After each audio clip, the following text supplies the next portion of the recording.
based on the evidence presented and the applicable code provisions, follow rules in order to protect the constitutional due process rights of the parties, determine whether the application satisfies the applicable criteria.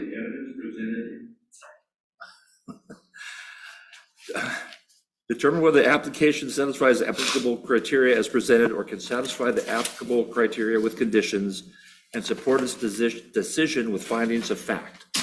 The applicable substantive criteria that apply to this application are Independence Development Code Sections 10, General Provisions 11, Administrative Provisions 23, Mixed Density Residential MX Zone, and 90 Subdivision Regulations. These are contained in the written staff report and will be identified and discussed in the oral staff report provided at this hearing, ORS 197.7975A.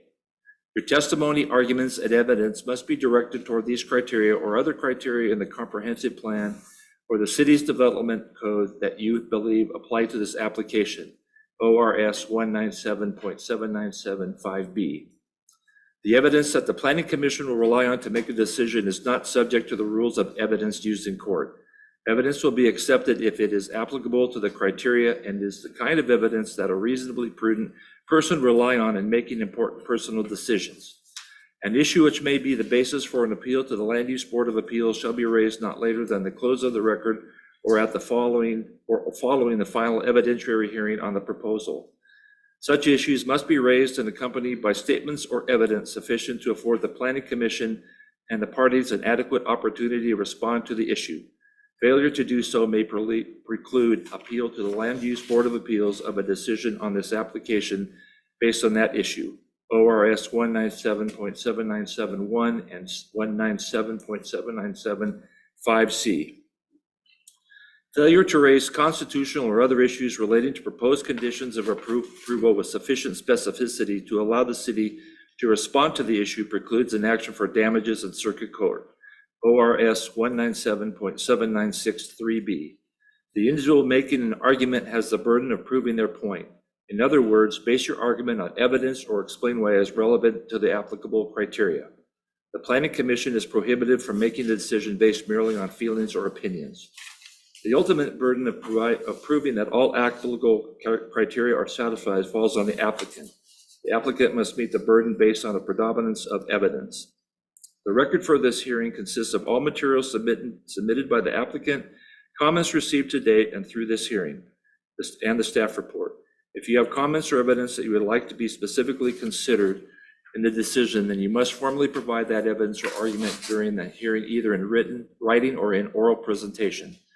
You may request to keep the record open after this public hearing, but you must make the request before the record closes. The applicant always gets the last word and will have 7 days after the close of this hearing to submit final written argument, unless the applicant waives that right. If you intend to present oral testimony, please fill out a request to speak form located at the recorder's desk and give to the city staff. Again, we are recording this hearing, so please also clearly state your name, spell it if you think that is necessary, and provide your address. This will also help in preparing accurate written minutes of this hearing and also assist with mailing copies of the decision to all interested parties. If you have written testimony or other evidence to submit, please give them to staff so it can be entered into the record. Given the number of people present, we ask that, with 2 exceptions, each speaker limit themselves to no more than 5 minutes. Please note that all presentations will be timed. You will be informed when your allotted time has expired. All speakers exceeding the time limit will be asked by the chair to immediately conclude his or her remarks. If you do not finish your presentation in the time allotted, be sure to provide a written copy of your statement to staff. The applicant will not be limited to 3 minutes. In order to minimize repetitive testimony, organizations are encouraged to have only one person speak for the group, with other members of the organization standing to show their support. Each person may testify only once unless called back to the podium at the request of a Planning Commission member to respond to a question. Thank you for your cooperation. Because this is a quasi-judicial hearing, the applicant has a right to impartial decision-making body. Impartial means that the members of the Planning Commission have not prejudged the application, are open to hear and consider all evidence and arguments presented, do not have any conflicts of interest, and have not had non-disclosed ex parte contacts. All members of the Planning Commission are required to disclose any conflicts of interest and ex parte contacts that we have or had with the proposal or applicant. That is, whether we have had any financial or other personal interest in the proposal, and whether we have spoken with anybody about the proposal outside of this hearing.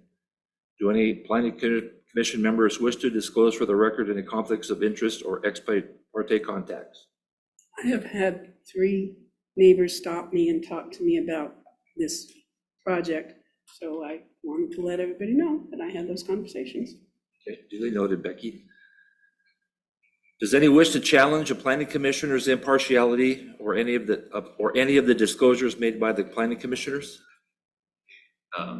Becky, can you detail some of the content of those conversations? Certainly. The first one was that evening after our first meeting, and that person was saying that he had been told when he moved into Cedar Cove 24 years ago that Chestnut would be put through soon. The other 2 had to do with one of my neighbors was concerned. She said that she didn't feel it was fair to ask the developer to fund the entire cost of the stoplight if it's needed. And the other person just wanted to know what was going to happen with the traffic.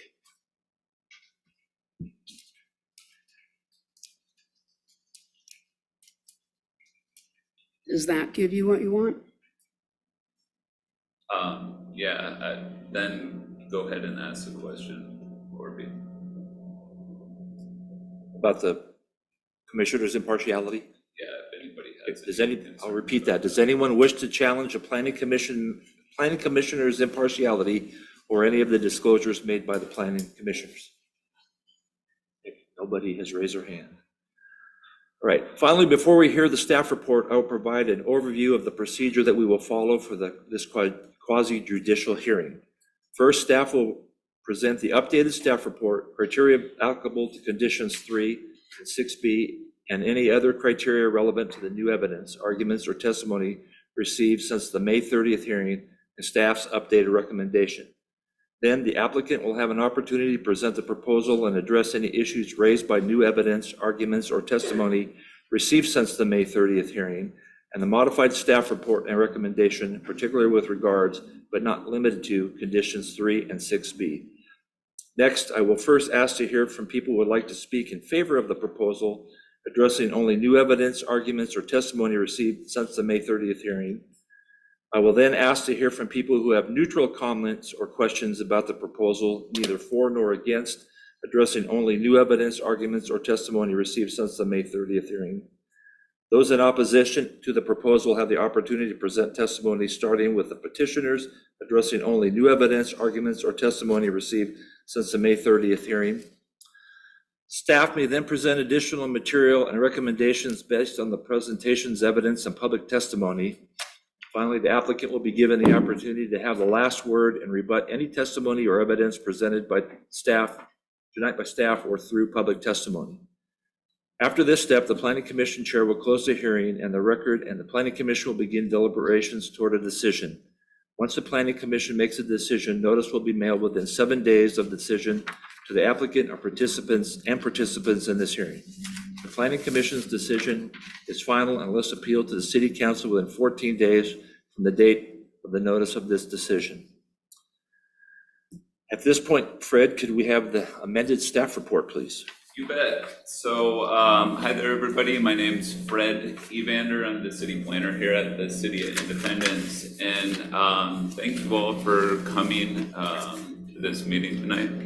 We definitely appreciate your involvement, and we appreciate not just that, but we appreciate the work that the applicant has spent getting materials to us for this meeting, as well as our traffic consultant. You'll remember we met like 2 weeks ago, and there's been a whole lot of stuff sort of going on in the background, and because of that, I just want to sort of acknowledge the amount of work that's gone into where we are right now. So in front of you, you have essentially, I'll say, 3 separate packets. One is one called additional documents. that was sent out to you on Friday. One is the staff report addendum, which was also sent out to you on Friday. And then the third is a memo from AKS that was sent out today. And it should all of those should be on the dais up there. What I'll do is go through these kind of one by one and just try and address some of the things within each of them. So the additional documents one, and Karen, can you pull up that file that I sent you? Oh yeah, you're going to share the screen. Yeah. The first one is the additional documents thing. You'll note that we received 2 sets of questions, and I didn't want to go through those all one by one. What I will sort of acknowledge is a number of these were addressed at the, no, not that one, Karen, the one that I sent you right before the meeting. You're gonna have to tell me a name. I've got so many open documents here. It's the one with the zoning map on the front. Thank you.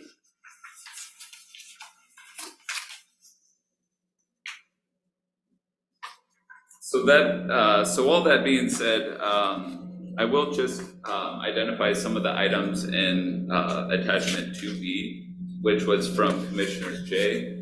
Can you just zoom out just a little bit? One of the things that I just want to clarify before we sort of get into the whole conversation tonight is the concept of system development charges, right? Because it's not something that you folks as a planning commission necessarily deal with all the time. And a lot of times they're distinct from land use applications. You folks don't specifically have system development charges as a criteria within your code. You have things like land devoted to public purposes, things like that, but you don't really have, system development charges is in a whole different portion of the code. And things like, I'll get to it later, but the request to waive or credit back certain SDCs is not actually in your purview at all. It's in the purview of the city manager. And so I think all of that is kind of important to sort of acknowledge up front. Now, the concept of system development charges is based on facilities plans. And you folks have seen a couple of facilities plans recently. You saw the wastewater treatment plan. You also saw the water plan. And what those do is they identify what is this system to serve the entire city. What do we need to actually effectively serve the city? And it divides out things into projects and then sort of assigns those projects costs and then splits them out per unit or per unit of development. And so that's sort of how SDCs are calculated, system development charges are calculated. So we look at the entire city and we plan for 20 years of growth. And so one of the questions was, are these reflected in the facility, are these lots reflected in the facilities plans? And the answer is yes. And those facilities plans have been designed to serve this area effectively. I think it's helpful to sort of understand that is because when we then transition to things like the transportation system plan, it's the same exact concept, right? Where we looked at the city as a whole, we said to serve this city effectively with transportation, these are the sets of projects that we need to achieve to do that. We identified things like west-east routes. We identified something like a light at Polk Street and Main Street. We identified improvements to coming off the bridge, things like that. Those were the projects that came out of that system-wide look at the transportation system. One project that was not in it is the light at 7th Street in Monmouth, which is specifically what we're talking about here tonight. And so as such, we didn't define costs associated with that project or put that project then in our capital improvement program. Also, we're not collecting capital improvement fees or system development fees fees for that intersection, right? So I just want to make it clear, sort of upfront, that that's sort of the context for this application. Now, as we skip to my staff report, you will note that I talk about the intersection at 7th and Monmouth, and I recommend 2 revisions to conditions 2 and 3. Now, looking at that, after the last meeting, there was a whole bunch of questions. Exactly what is the proportional share that the applicant is responsible for?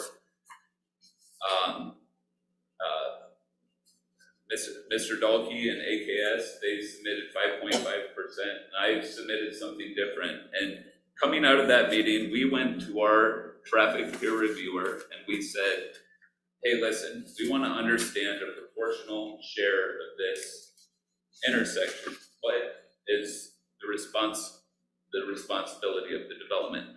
We did not give them any sort of guidance beyond that. We want to understand a proportional share, and we would like it to be well grounded in how you've done things elsewhere. They responded, and it's attachment 1A of your packet. And you will note that they say within the document that the proportion that they would recommend is 38.4%. And that's based on the additional trips that would, so the it's based on the proportion of the additional trips that the development is responsible for, essentially, that would take it beyond that level of a failing intersection. So based on that analysis, you'll see that my revised condition 2 just sort of reflects what was recommended by the attorneys for Mr. Dalkey and AKS. And then the condition 3 represents that 38.4% of the improvement cost. Now, in regards to the system development charges,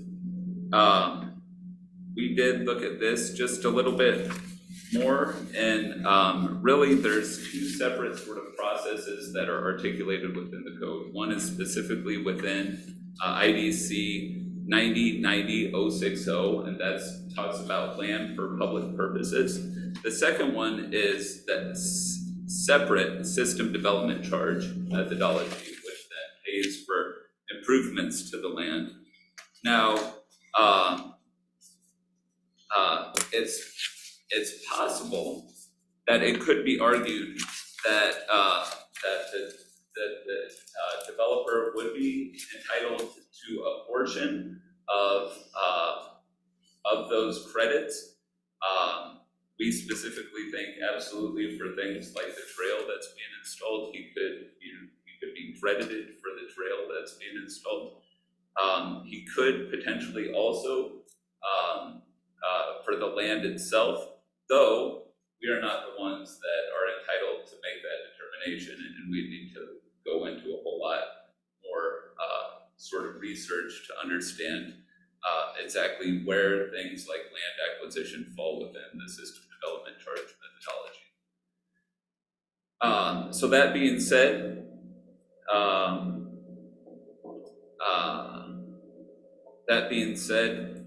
potentially that could, we could just tweak that requirement, just that language at the bottom of page 4 of that memo just a little bit to say that the applicant may be entitled to additional credits for the land itself.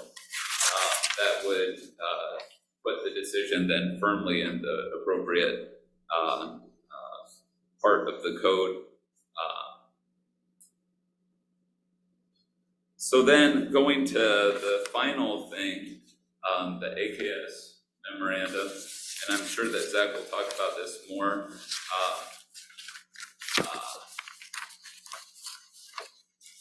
But let's just kind of look at this.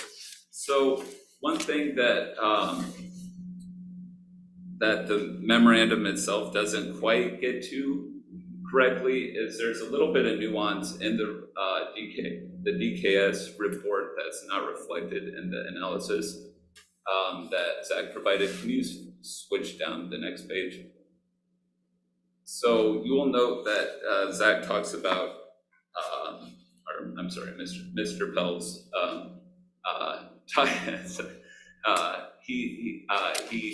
he talks about, can you zoom in just a little bit, Karen? He talks about a two-tier approach that is recommended in the DKS methodology.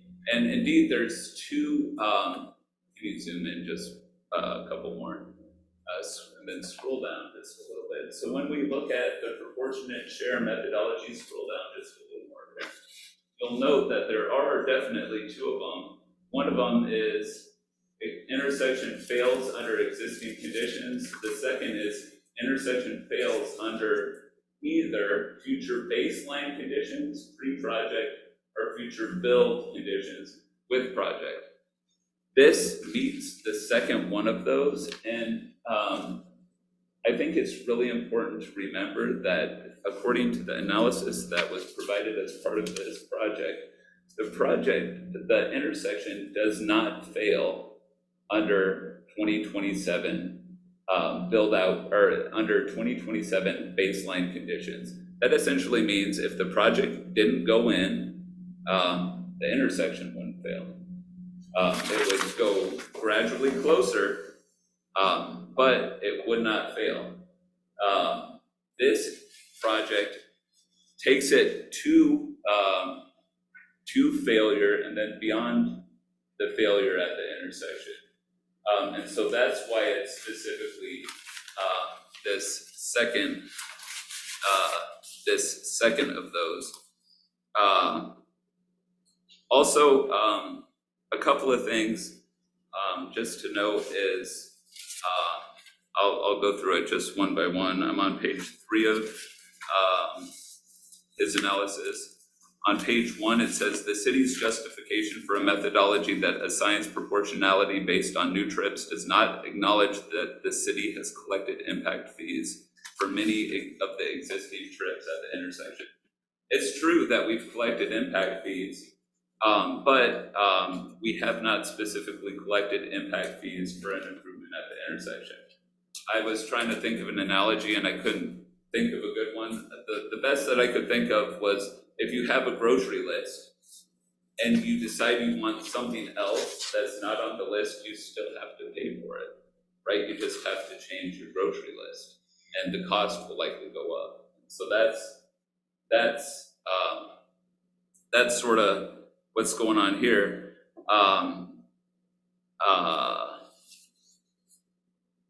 Number 3, it says the city's proportionate share methodology ignores the city's responsibility to address the failing intersection in a timely manner.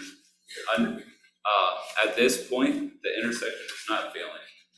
According to their analysis, it doesn't fail until at least 2027. We are working to address the intersection as identified in our transportation system plan, which is not to focus on an improvement there, but to build out west-east connectivity.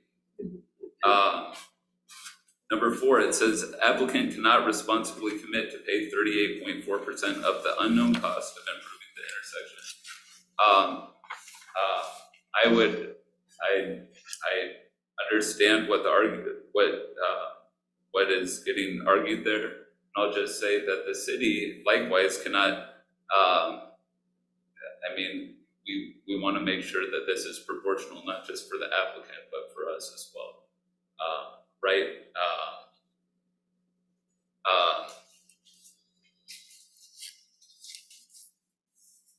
The 5th one too sort of acknowledges what one sort of it says that does not allow fee in lieu as agreed by the applicant and staff during the May 30th hearing, and it questions why we don't, why we went away from that. After reflecting on the last meeting, we realized that if any level of project, be it if we're paying 95% of it, or if we're paying 62% of it, that project needs to be included in our system development, in the transportation system. We have to have that on a list so we can actually start collecting money towards it. At this point, we have not been collecting money towards an improvement at that intersection. Based on that, if we are to pay for it at all, we are going to have to put it on our capital improvement program and collect system development fees for it. So based on that, that's part of the reason why we went away from the fee and lieu sort of approach and just said, hey, this is how we're going to do it. We're going to handle it through our capital improvement program and our system development charges. And then finally, as I sort of said before, in regards to condition 6,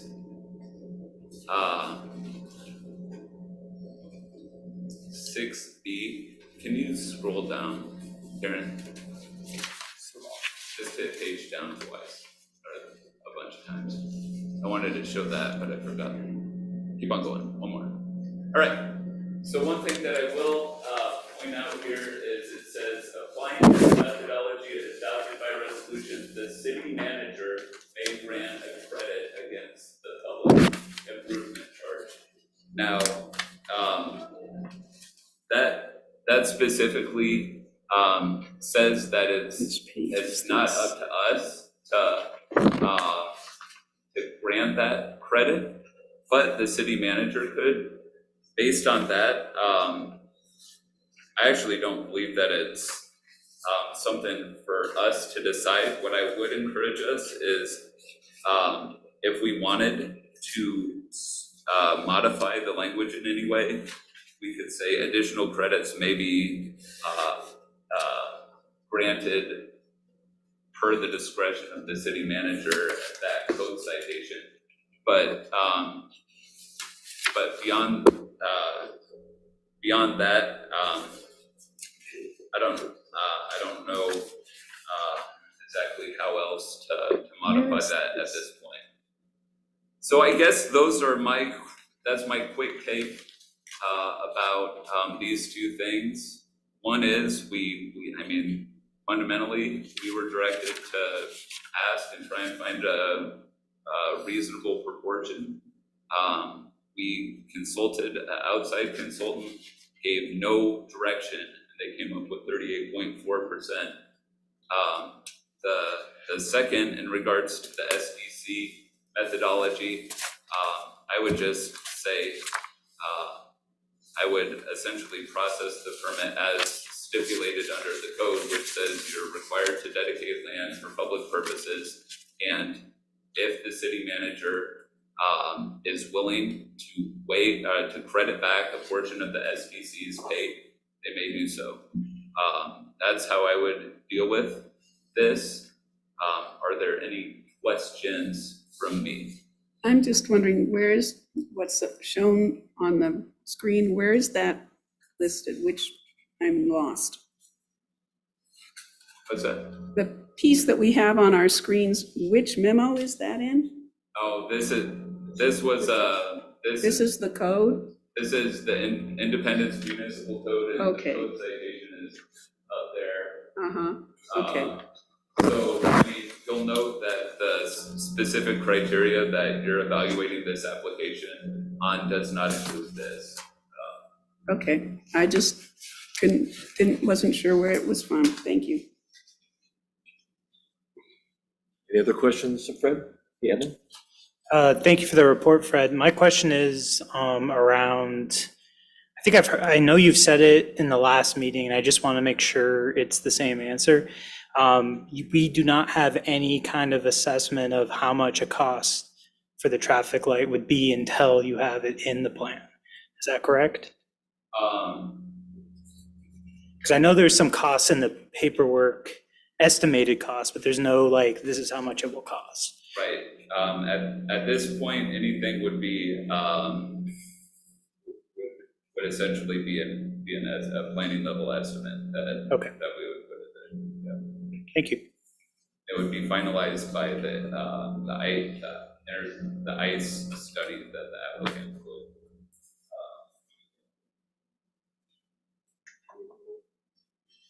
So if we follow what you're saying, Fred, then it's up to Mr. Fisher to decide if he's going to give any credits back.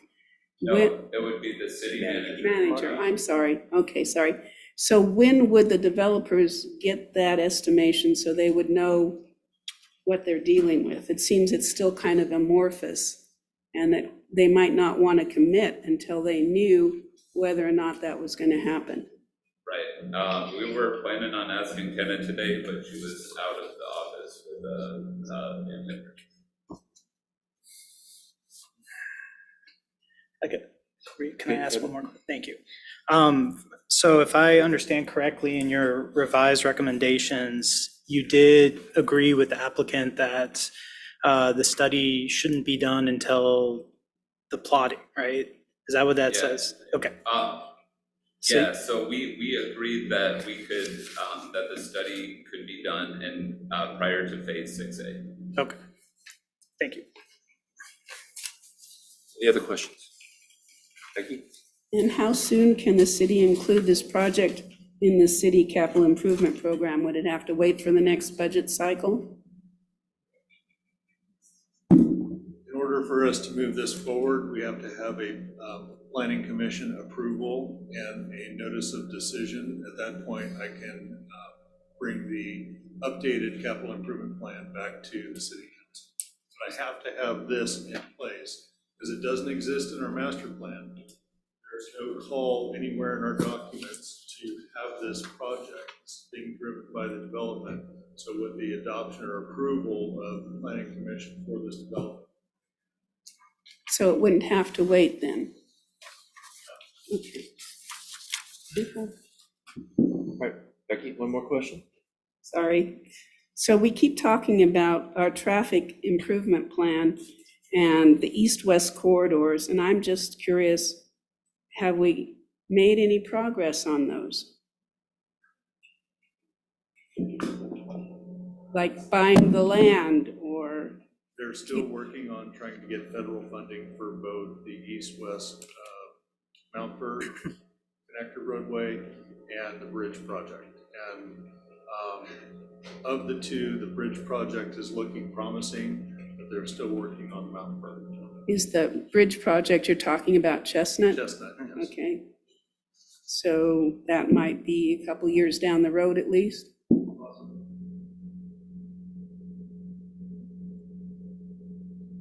Right, any more questions?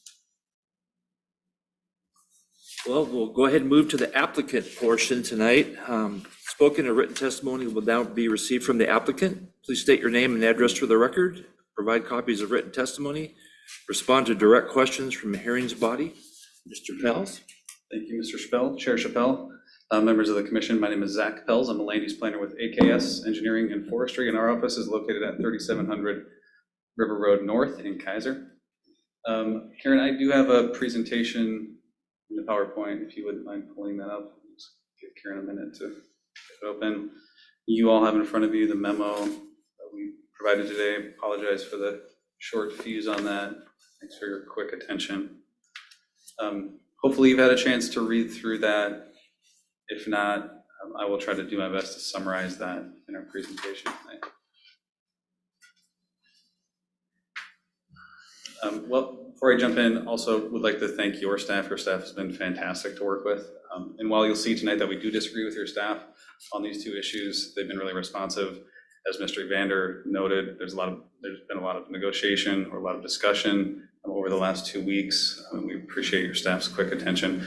We also appreciate your time in coming back 2 weeks after our last hearing. We know that's a big commitment for you, a lot of stuff for you to sort through. So thank you for that and your time tonight. Excuse me, I'm still trying to learn this.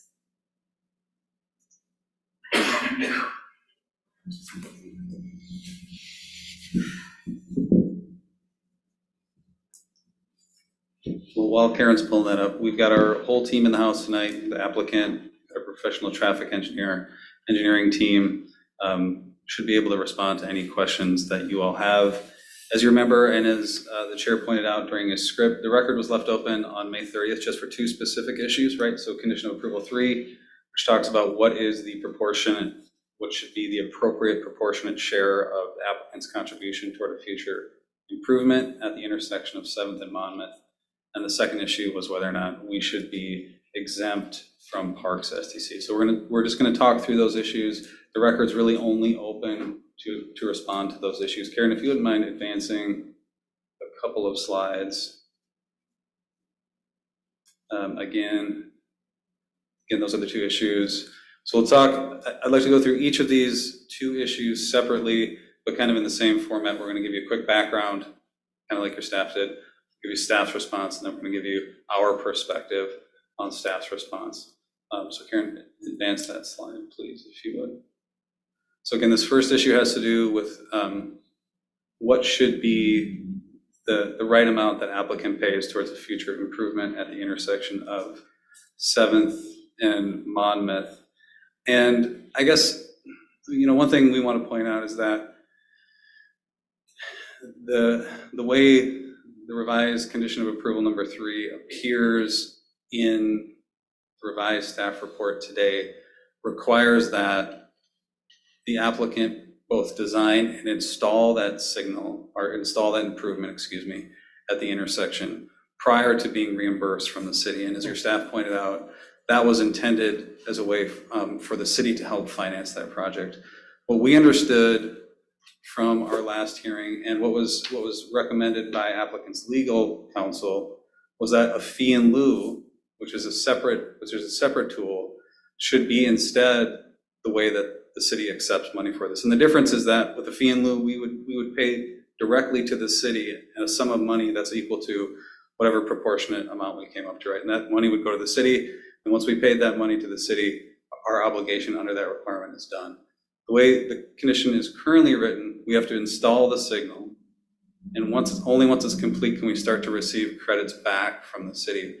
The difference is that, and one of the reasons why applicant's legal counsel was so opposed to that is because installing that signal is going to require a lot of coordination with adjacent property owners, especially. There's a lot of land there that's going to need to be considered for public right-of-way, where negotiations are likely going to occur. We've been talking about this, and your staff has been kind of pointing out that it's more likely that a signal would be installed. But one of the big reasons why ODOT asks us to look at this in more detail through this intersection control evaluation study is so that they can evaluate whether a roundabout is more appropriate.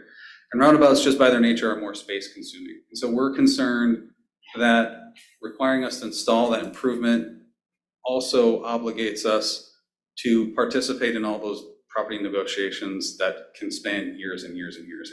And that's simply an unreasonable delay for this project that the state law does not allow. So we're just fundamentally opposed to the way that condition is currently written, and it requires us to install that improvement rather than pay a fee in lieu. So with that out of the way, I'd like to focus on sort of this proportionality argument. So again, this condition of approval 3 and what we left the hearing on May 30th understanding was that we were to work with staff and the city's professional consulting traffic engineer to come up with some proportionality contribution that would be appropriate and mutually agreeable. Unfortunately, we weren't able to get there, and here's why. So we talked about already, that it requires that we install the intersection improvement. We disagree with that. The other thing is that there are two different methodologies in that analysis that Mr. Evander pointed out. And I think we're on the same page with Mr. Evander, and I'll show you an example here of why we think having two different methodologies is problematic. But essentially, in that situation where there are two scenarios, regardless of when they occur, you're charging one private citizen one fee for one unit of impact, and another private citizen a different fee for that same unit of impact. And we think just by its very nature, that is disproportionate and unfair way to look at it. So we disagree overall with that, the way that memo sets up the city's ability to require different fees for different projects. And then as your staff pointed out, that same memo from BKS recommends that applicants should be responsible for paying 38.4% of the cost of some future improvement. That could be a signal, roundabout, or something else. Next slide, please, Karen.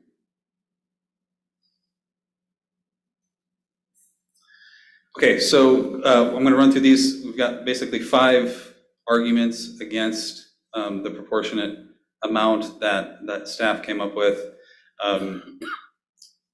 We think that methodology doesn't accurately reflect the existing trips. We think existing trips should be accounted for in that analysis. We talked about having different rates and why we think that's unfair. Your staff mentioned this point we made, that it ignores the city's long-range planning responsibility for future public infrastructure like transportation improvements and means to finance them. We're going to talk about that just in a little bit of detail. Your staff also mentioned that we're concerned about that because it obligates us to commit, 38% to some unknown number, and that's just impossible for us to commit to at this point. From the state, even nationwide, there's been so much focus on housing affordability and housing availability, and we talked about it at the May 30 hearing too. All these additional costs add up in a way that ultimately trickles down into the pocket of home buyers. And it's important that we make sure that these costs, are balanced in a way that existing and future folks that want to move to independence can afford to buy homes and they're not so cost prohibitive. And we talked about the fact that we disagree with it being a fee in lieu as the way it's written. So I can go through these pretty quickly. I think I talked about a few of them already. I'll touch on some more in a little bit more detail, starting with kind of that dual methodologies. Karen, if you wouldn't mind advancing the slide. I guess before that, we think that the city's methodology doesn't really account for any of the existing trips, even though that's the reason why the intersection is near failing today. Your staff mentioned that their analysis shows that it's not failing within our study horizon till 2027. Whether or not that's true, we all know the intersection's in bad shape, right? We know there's delay. We've been hearing from the city for several years that the intersection's in bad shape. In 2021, when the city adopted its revised TSP, a signal was included as one of the potential projects that the city was looking at. And the city opted for a different approach, as we talked about last time, as a way to better move traffic throughout the city without relying on Monmouth Avenue. So that was a conscious choice to move away from that signal. But the point being that has been a problem for a long time that the city's known about, and for that reason, the city should accept some portion of the share of improving that beyond just new trips. And to clarify what I mean by new trips, what the city's methodology does to arrive at 38.4% is it takes the anticipated new trips that will occur at that intersection between the years 2022 and 2027, and I guess takes our total trips during the PM peak hour, which is 77 PM peak hour trips, and divides that into approximately 200 total new trips that will occur over that 5-year planning horizon. That's how we arrive at that 38.4%. What we think is that either that planning horizon should be much larger to account for the city's responsibility to plan for that before the year 2022, or it should just include all of the traffic at the intersection, which is the other scenario that DKS uses in their memo. And so I'm gonna go through those in a little bit. The other thing is that while the city has not, Mr. Evander correctly pointed out that the city, because this project is not in the TSP and is not on the CIP, the city has not collected transportation SDCs for this specific project. The point we were trying to make is that the city has collected thousands and thousands and hundreds of thousands of dollars for transportation capacity enhancing projects from homes in this area for decades. So again, the reason those funds aren't assigned to the specific project we're talking about here is only because that project doesn't exist, right? And that's because that's just not in the city's TSP.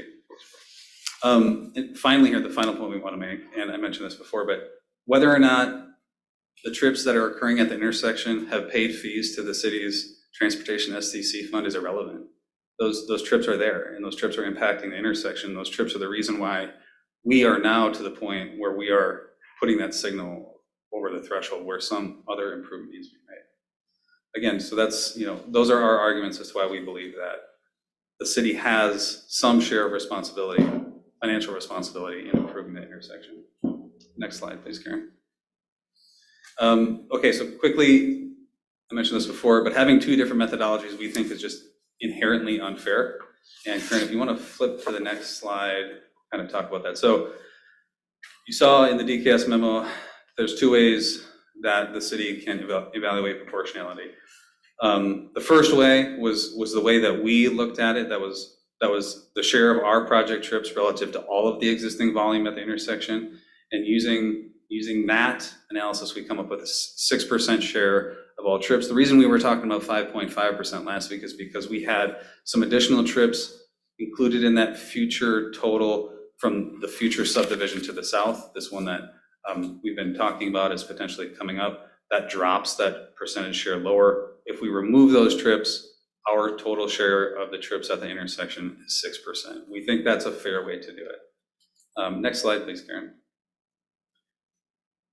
The DKS methodology, like I mentioned before, only looks at the growth in trips between 2022 and 2027. So it takes our share of trips at that intersection relative to only the growth. Again, that's because the city's position and the city's perspective on this issue is that only new development should be paying for this improvement, right? And that's why it's a much larger percentage.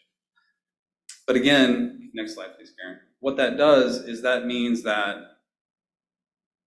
we have the applicant that's in front of you today paying a total share for the intersection improvement at 38%, 38.4%.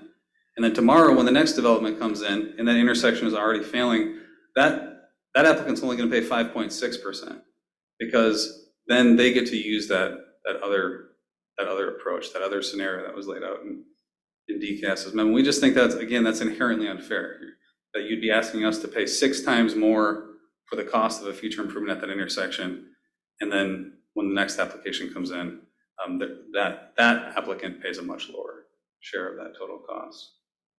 We think that that's a clear illustration of how this is disproportionate, how this is not fair.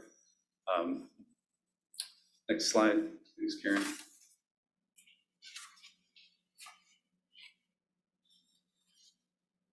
The main reason the city relies on this methodology number 2, which just relies on future growth, is because the city says that they can't collect money from existing trips, like I mentioned before.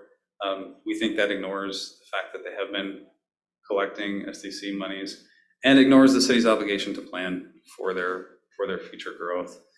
When this property was annexed into the city, the applicant was required to undergo what's called a transportation planning rule analysis, and that's a high-level transportation study that sort of asks and requires that the city council, before they approve an annexation, confirm that there is a financially realistic plan for accommodating transportation for those future projects. And it doesn't mean that the money has to be available or the applicant has to set any certain amount of money aside, but it has to say, yes, given realistic circumstances and the ability to plan for these things, we can accommodate the annexation of these properties and the provision of streets and other utilities to these properties. That's a normal thing.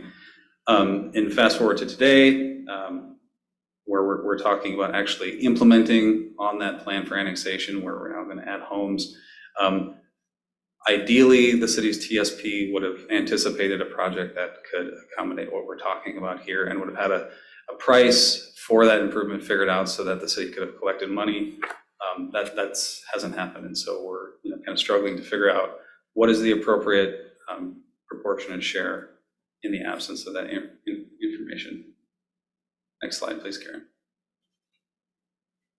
Talked about this a little bit already, but we think that an improvement at that intersection could range between $1 and $8 million. Like I mentioned, one of the big reasons for this ICE study is so that ODOT can evaluate whether a roundabout or some other more significant improvement could be required. And we think that that could trigger the need for additional public right-of-way, which can be costly, time-consuming, et cetera. And like I mentioned before, we just simply cannot commit to paying 38.4% towards some unknown number. That's just not financially realistic. And that would really, like I mentioned before, cut into our ability to provide housing, affordable housing for folks in Independence. The other point I want to make on this slide is that on top of this improvement at this intersection, this applicant will have paid just under $2 million in transportation system development charges to the city for transportation capacity enhancing projects.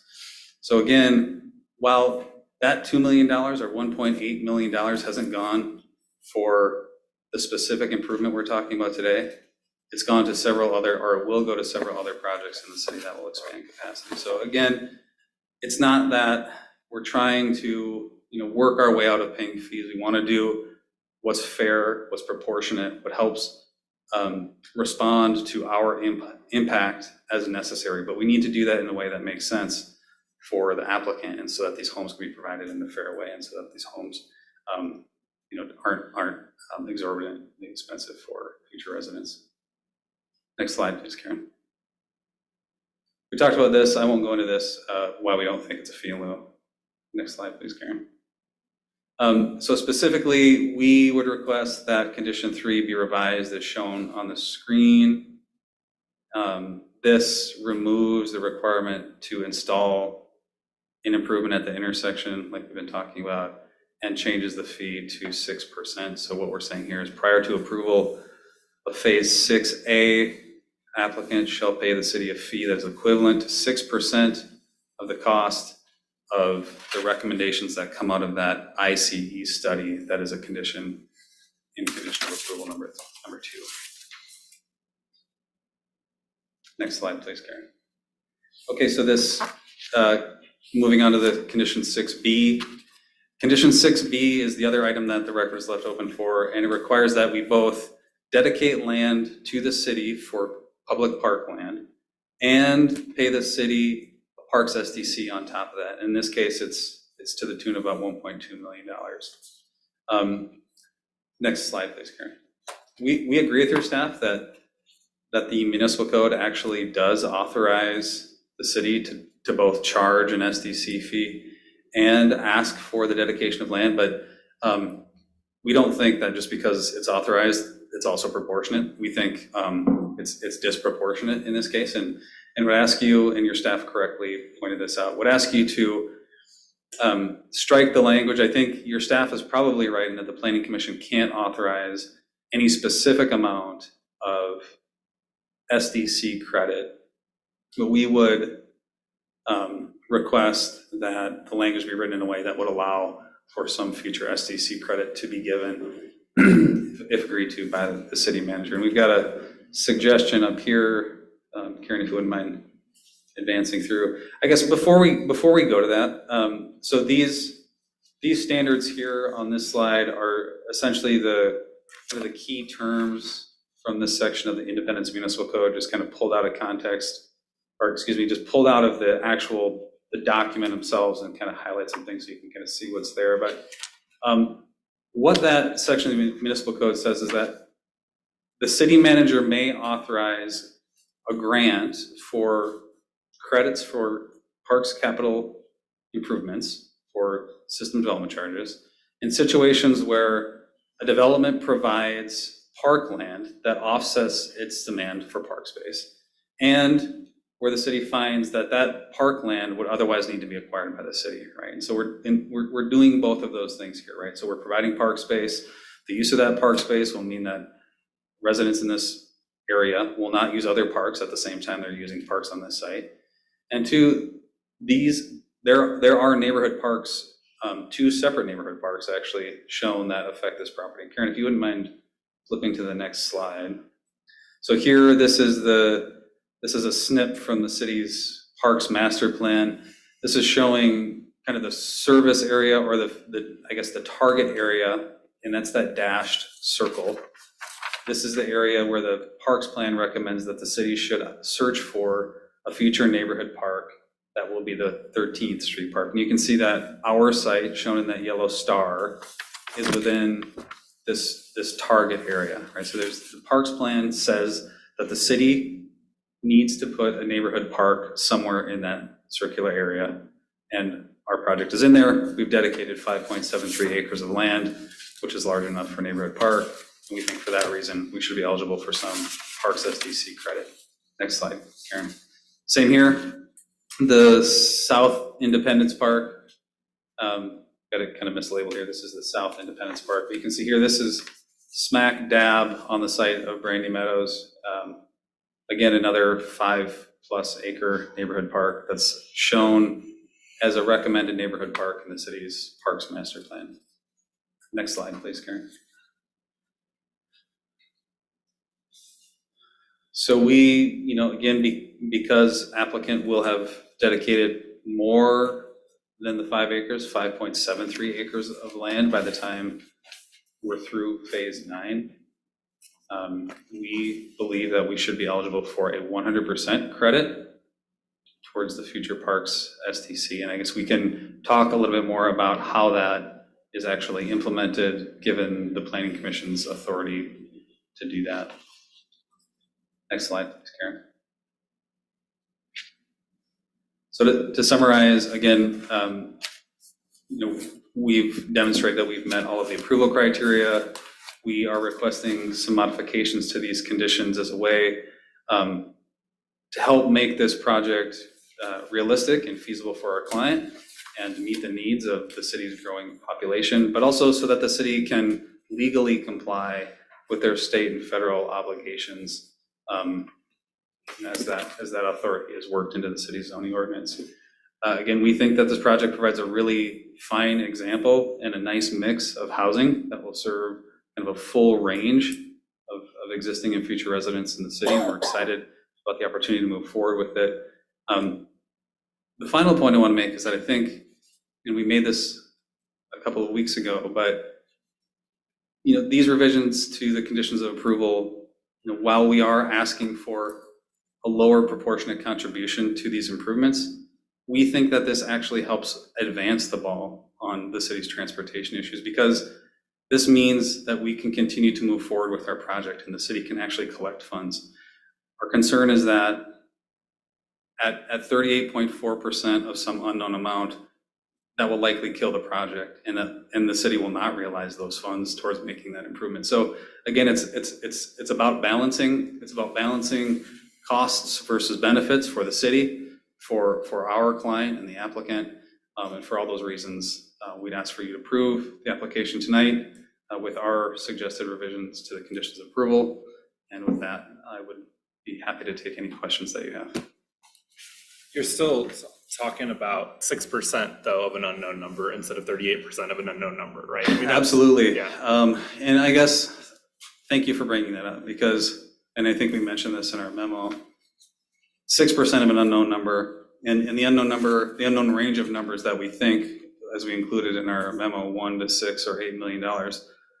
That's a number that we can commit to. Yeah. That's a number that we can live with.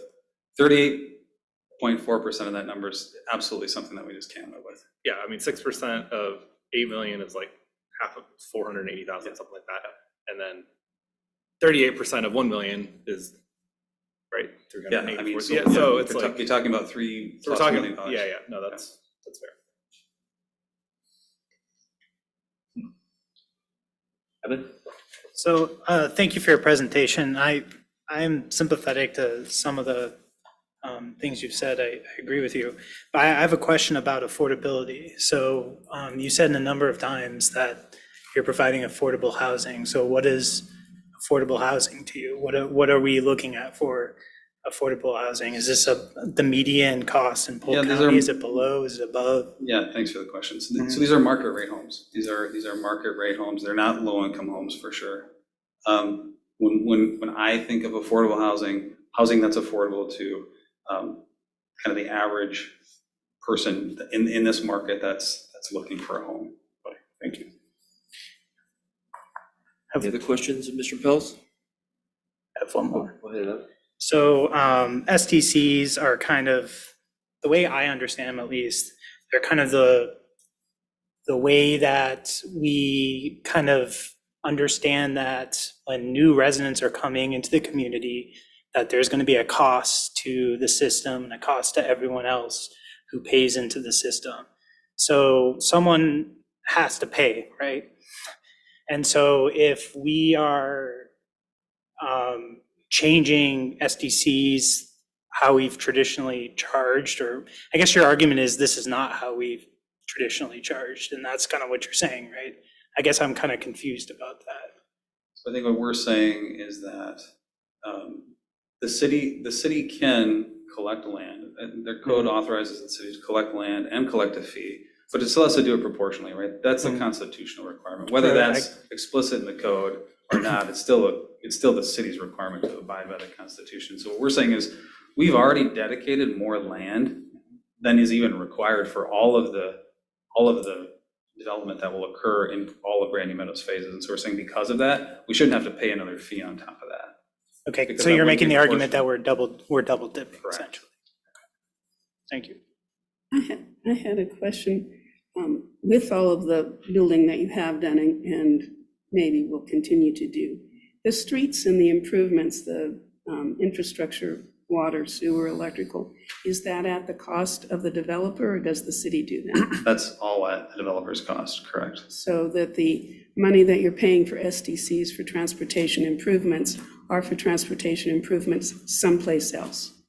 So they're basically capacity enhancing, right? So in terms of like a water system, the city has determined that the minimum pipe size, for example, to serve an individual development is 6 inches. I'm not sure if that's right or not, but 8 inches. So we have to put in an 8-inch pipe everywhere to serve our development, unless there's a pipe that's needed to serve some development further beyond, and then we've got to upsize that pipe. But the city will give us a credit for the difference in the cost between those two sizes of pipe, right? And that's what that additional capacity is, right? So when we provide capacity that goes beyond what's needed for our project, we are eligible for a credit against that. And my specific question was, the money that the SDCs, the portion of the money of the SDC that goes for transportation costs is not within your development, it's for outside of that? Yeah. Because since you're doing those Correct. at your cost already, Correct. that money would be used someplace else. Yeah, and so those transportation SDCs can be used for any transportation project that's on the city's CIP. So I think the Chestnut Street Bridge is on the city's CIP, right? So that'll be a project that's close by our site, but that provides much more capacity than we would use. I guess that's one example, but yes, those fees are in addition to all of the improvements we're making on our site. Okay, thank you. So, sorry, can I ask one more quick Go ahead, question too? So then, so you're challenging for the parks specifically because you've gone above and beyond, but for you're paying transportation, for other things, you're doing the road improvements, you're doing all those things and paying SDCs on top of that. Okay. You're paying them already you're already paying the infrastructure and SDCs for almost every other piece, but the parks specifically, you're challenging. Correct. Yep. Okay.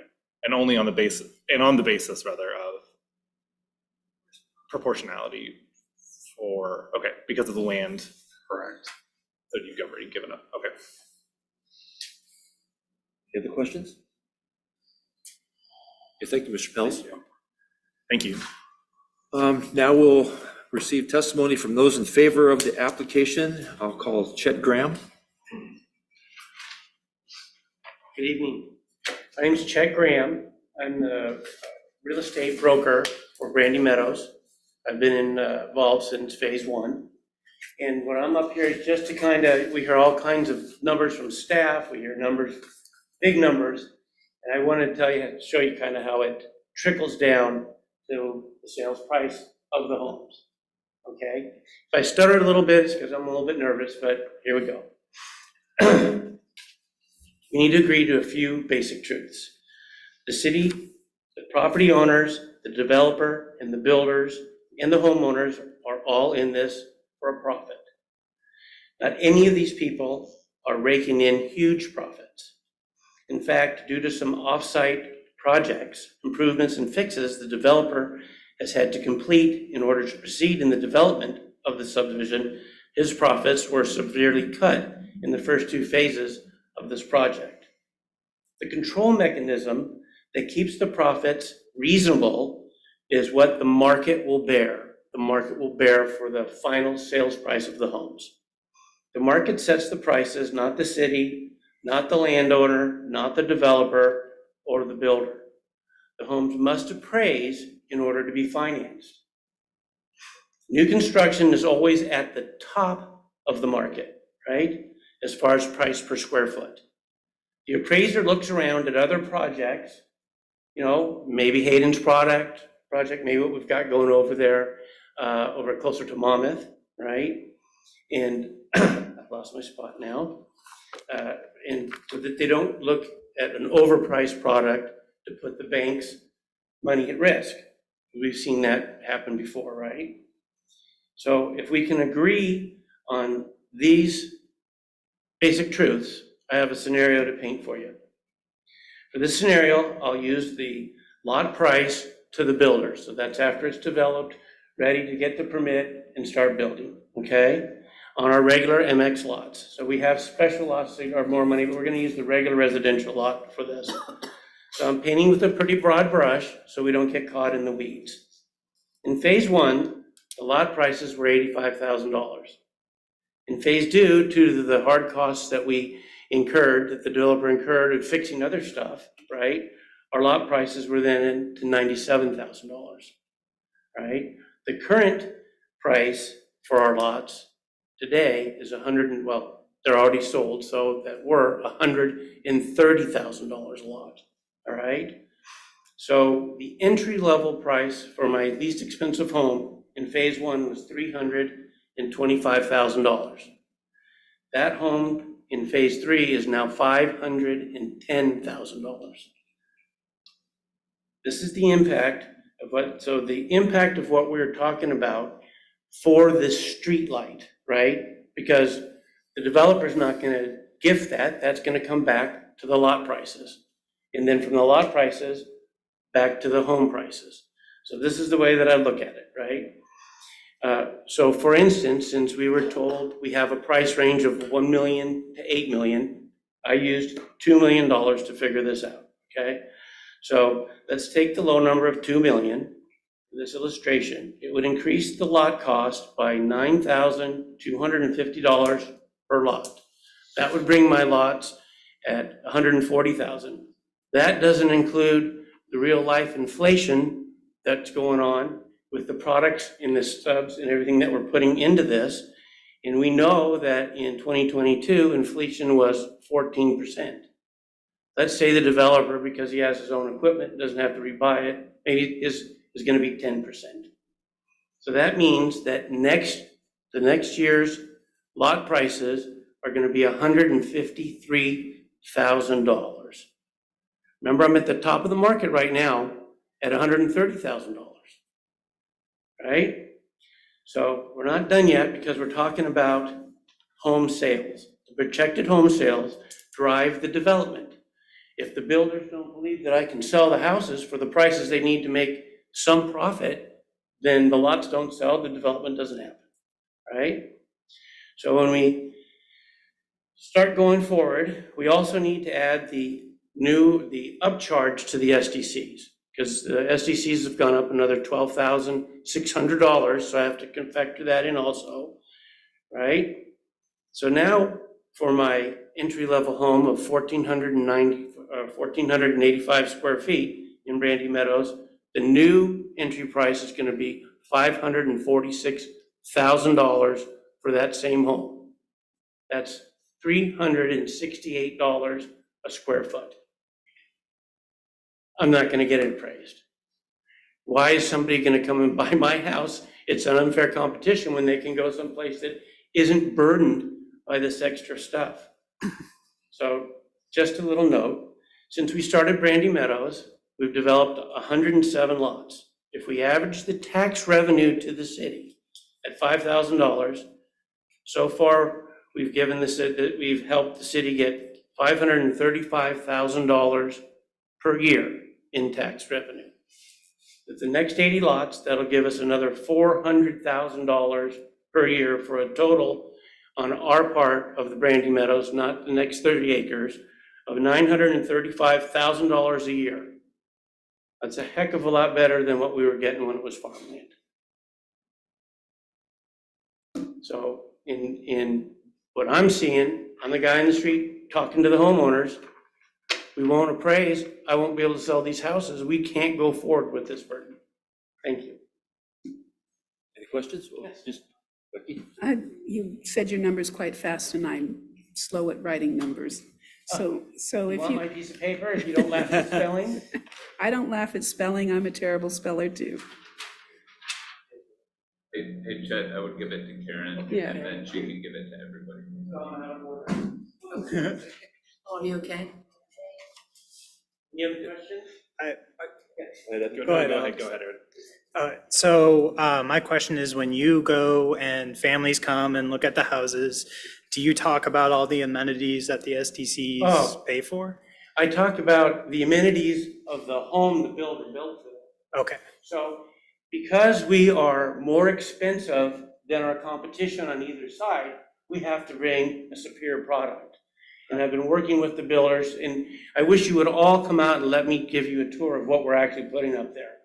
Because even though I have a Fowler Homes, I have a Hayden Homes, I've got those other guys up there, they go up to those places and they come back and pay more money for my local builder's product than they do up there. Now, because I'm not too far over the price. But that's gonna stop, because I'm only gonna be able to put so much into the home that the other builders aren't, because I know where we're at, right? That the kind of people that are purchasing our homes are looking for. Most of the homes I've sold to are retired folks who really aren't making any trips during the target times. Alex? No, it's all right. Thank you. Any other questions? All right, thank you, Mr. I Graham. do invite you to come out again. I'd love to show you our product. Thank you, sir. Okay, Mr. Dolkey?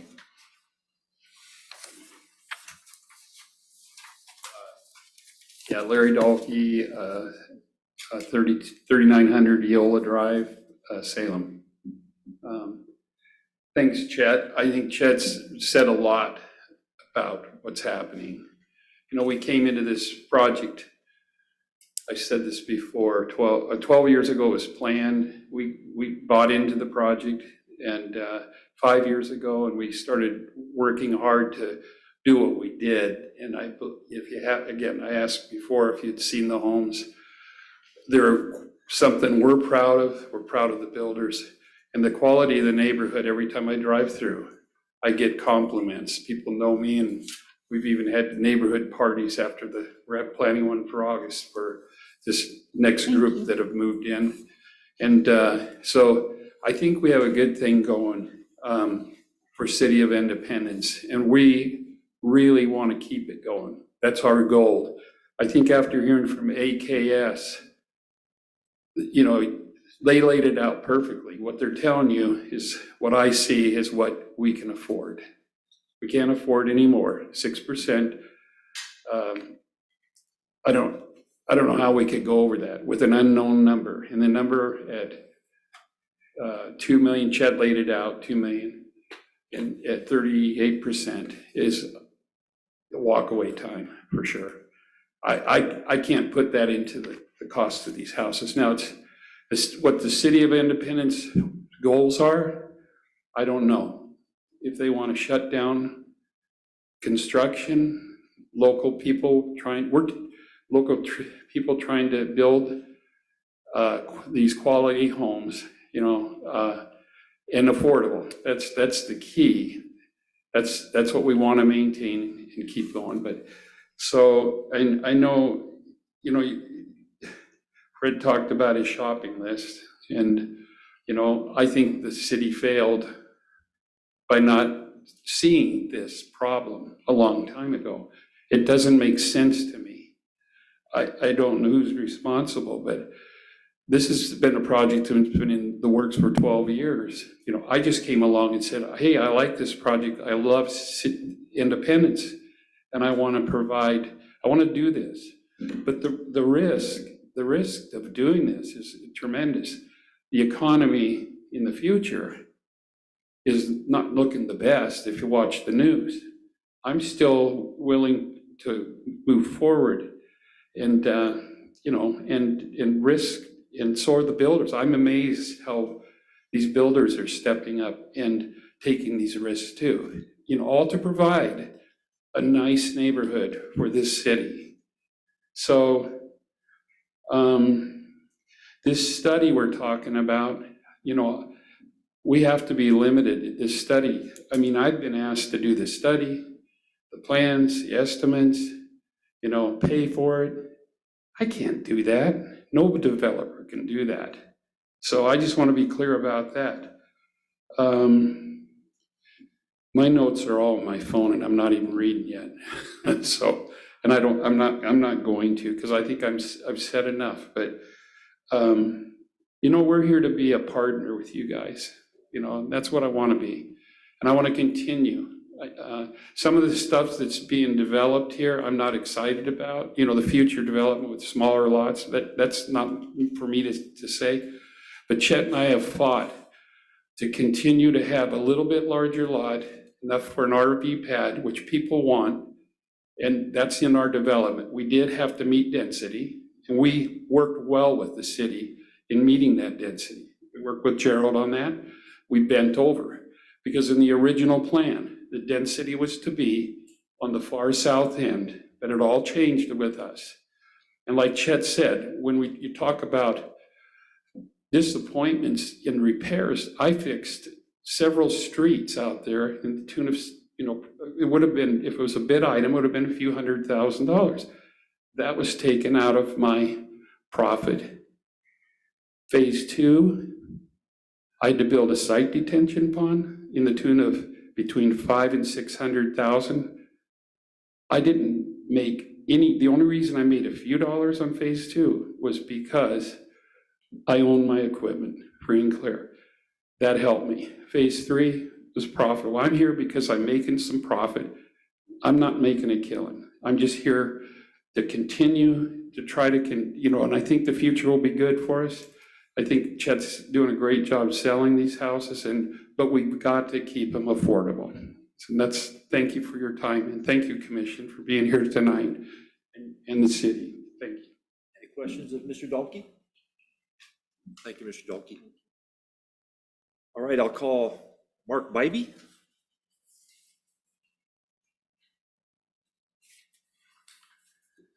My name is Mark Bybee. I reside at 4480 Century Drive South in Salem, Oregon. I'm the owner of Bybee and Associates. I'm a builder here in the area, and I've been doing this for a few years now. And Chet gave a good summary of the situation that I'm facing as a builder. I feel our price point right now is pushing the envelope. It's expanded. It's gotten more expensive to build a house. Well, we just added over $12,000 of SDCs that I have to incorporate into my price point of my house I'm building. And the home buyers, we're fortunate to find people who are willing to pay this price, but we push this envelope much more, we're going to lose the home buyers. And if I don't have buyers, I can't keep building homes. And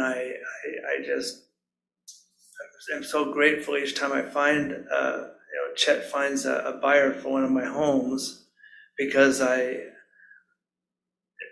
when I started in in phase 2 of Brandy Meadows, and the lot prices were a lot lower, and the SDCs were a lot lower.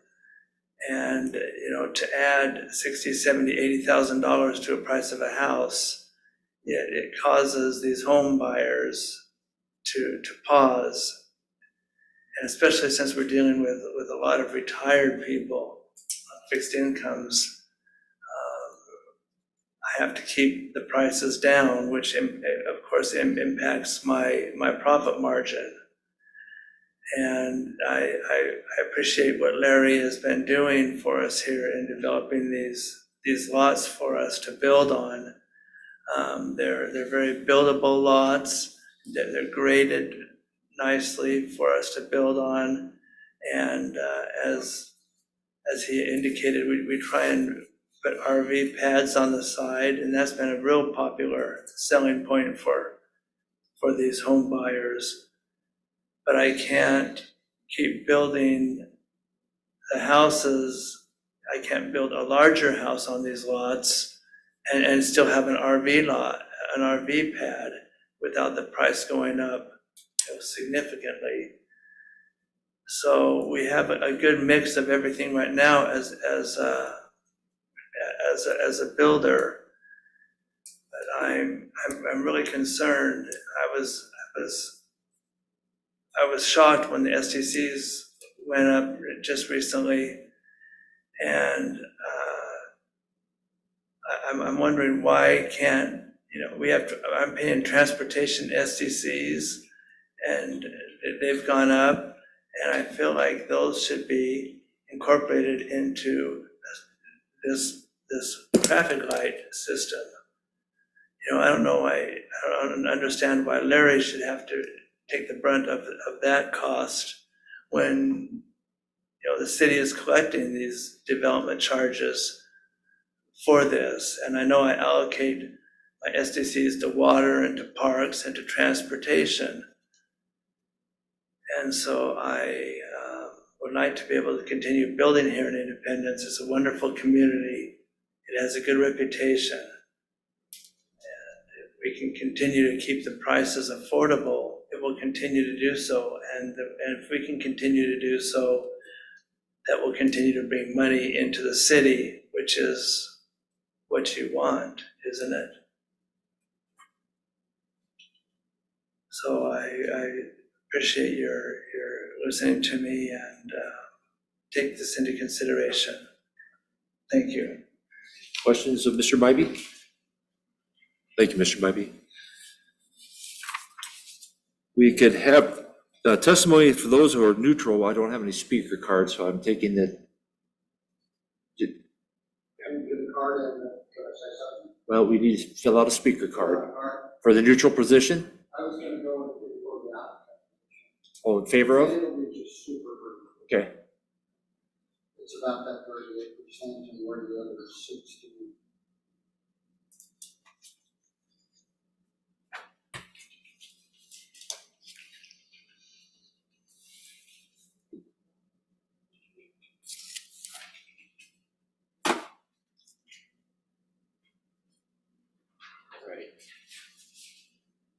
Mr. Cummings, you're in favor. In favor, yes. Okay.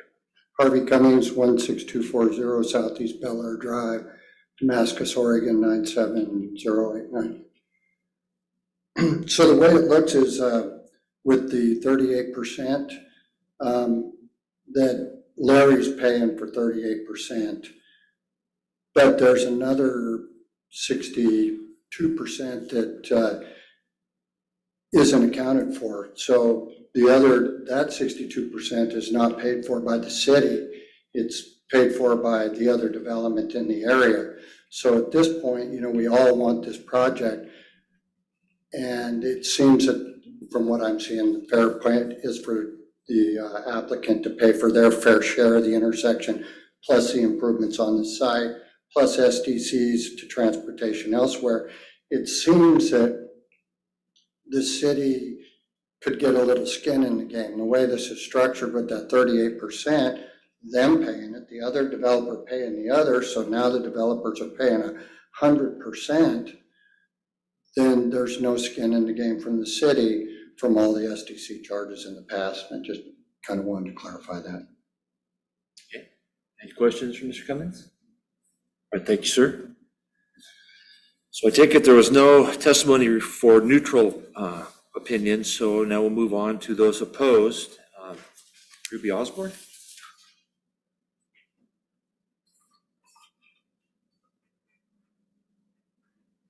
My name is Ruby Osborne. I live at 1097 South 7th Street, so right in the middle of 7th Street. First, thank you, Fred, for including everything I sent you in the documents. That was great. I was particularly interested in the traffic study that was discussed at the meeting on May 30th, as it seems that it doesn't reflect what is actually occurring.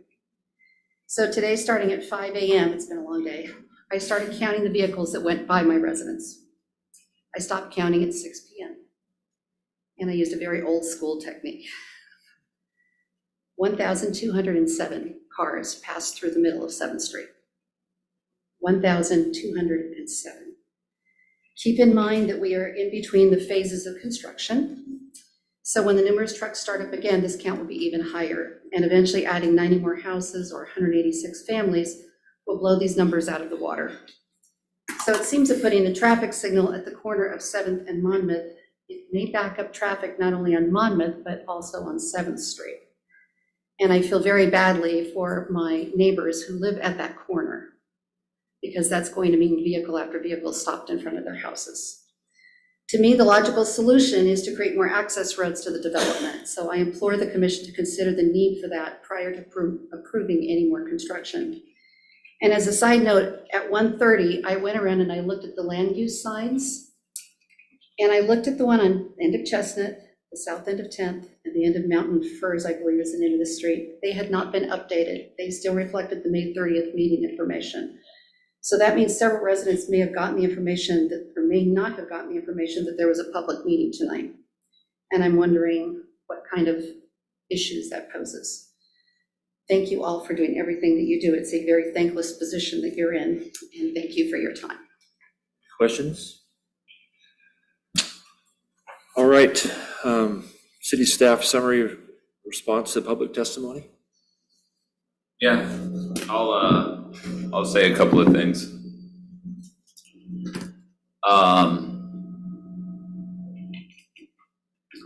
And Gerald would like to say a couple of things. Karen, can you pull open that one with the zoning map at the front again? One of the things that Mr. Pelz said is existing trips are contributing to the failure, and we all know that it's failing. And existing trips are contributing to the deficiency. I think that it's kind of, we've talked about the 38%, is that proportional for the development and all this sort of stuff.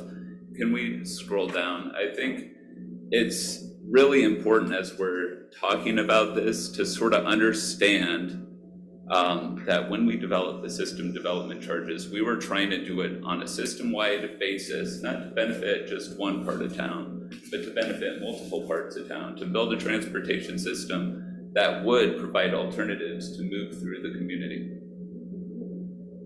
Scroll down to a couple more pages, Karen.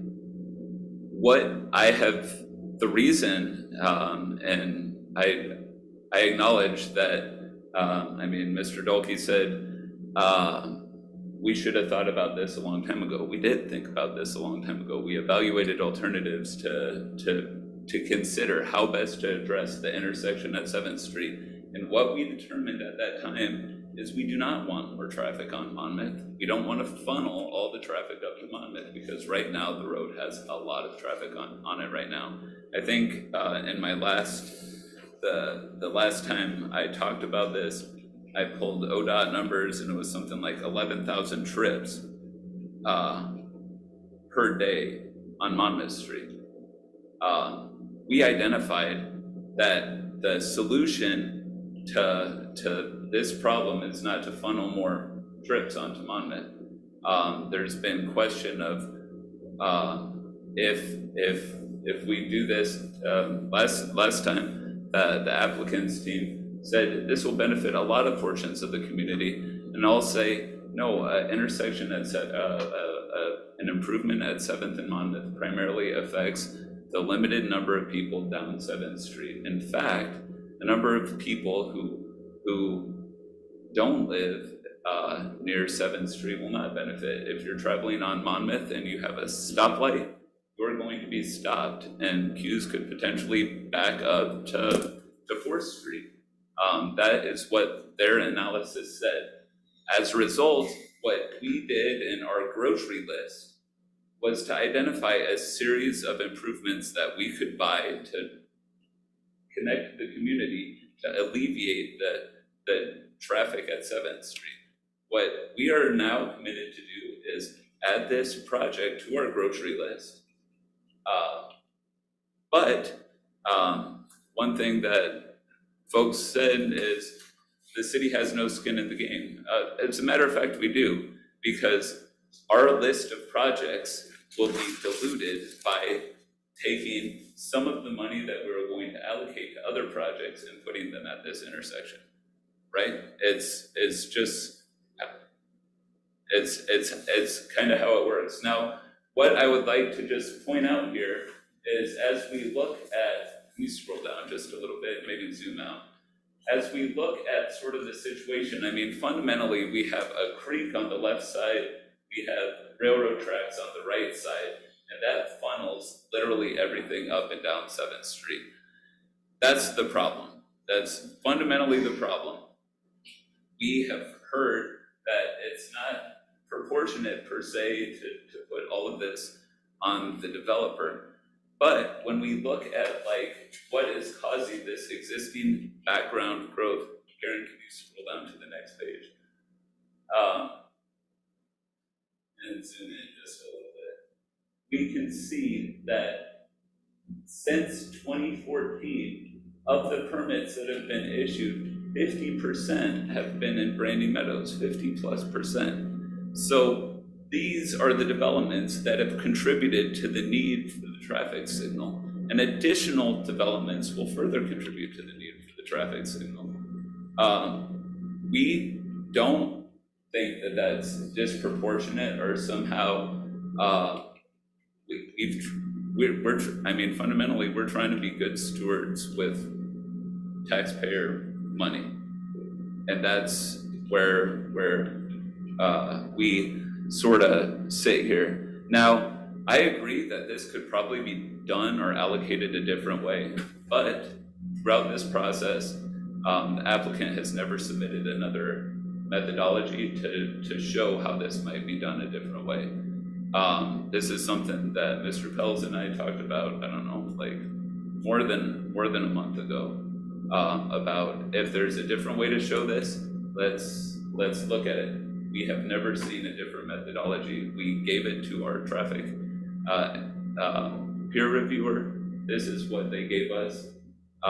We have not seen anything different.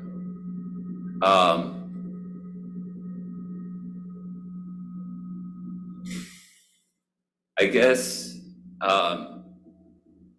that's primarily my points. I will just address real quick the land use signs.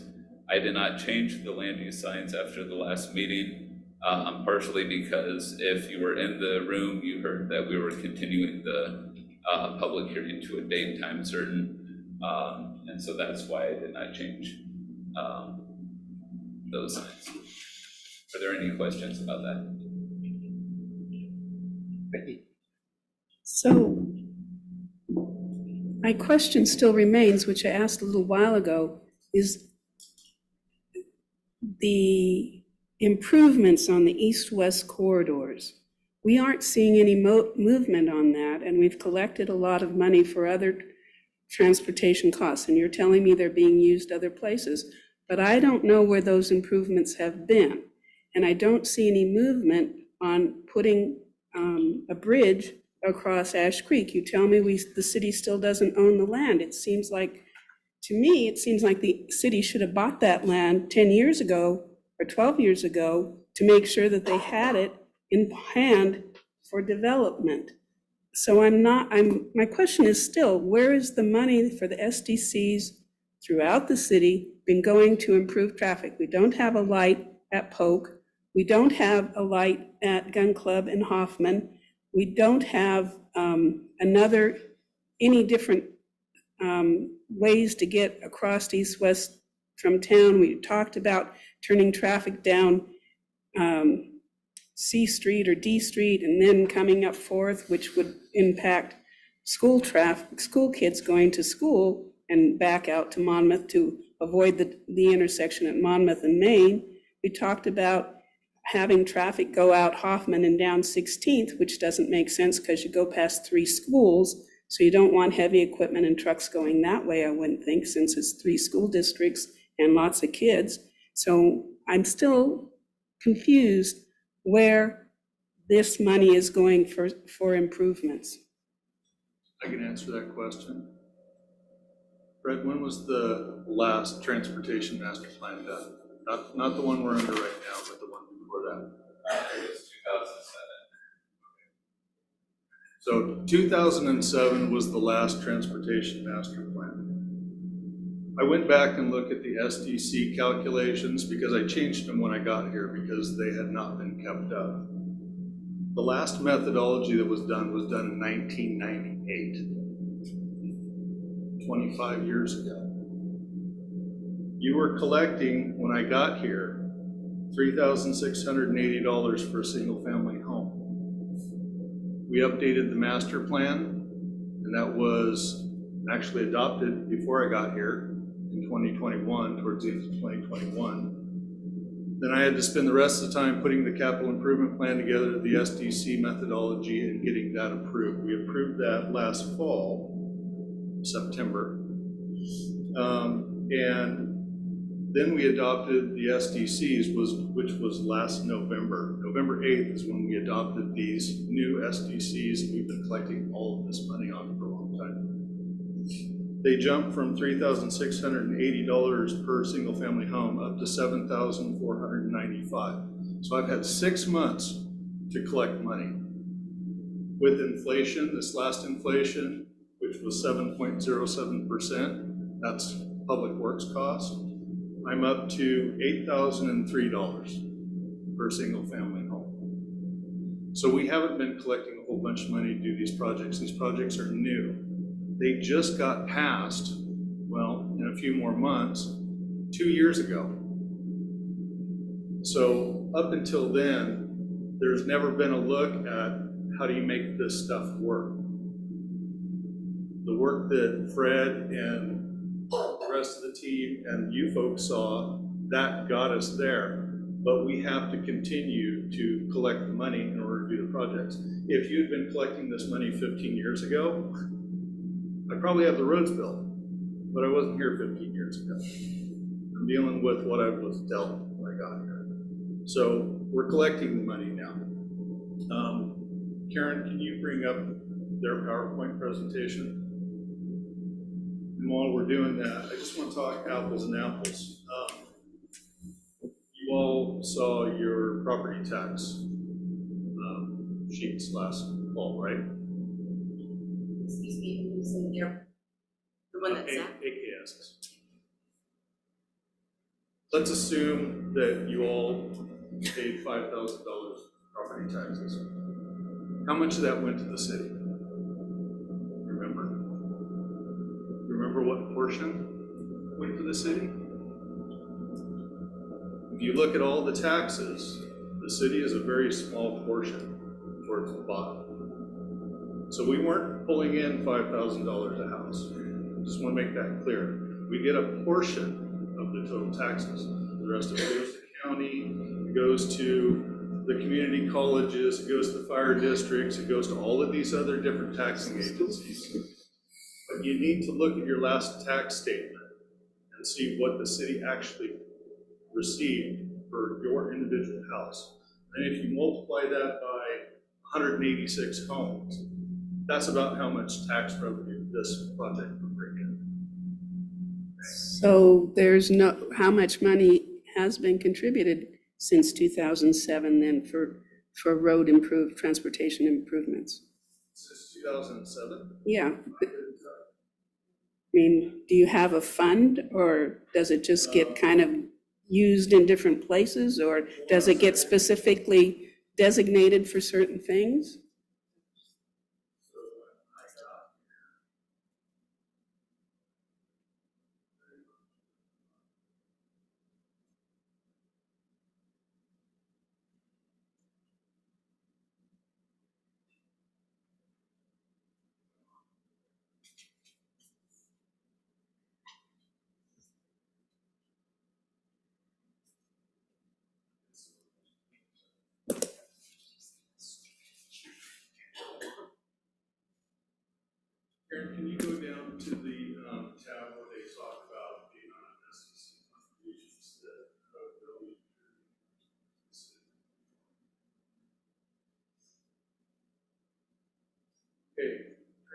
transportation SDCs.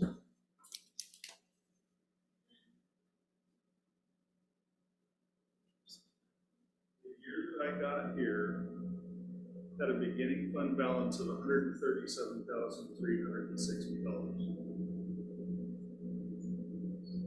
With the amounts they collected, it went up to $411,000. So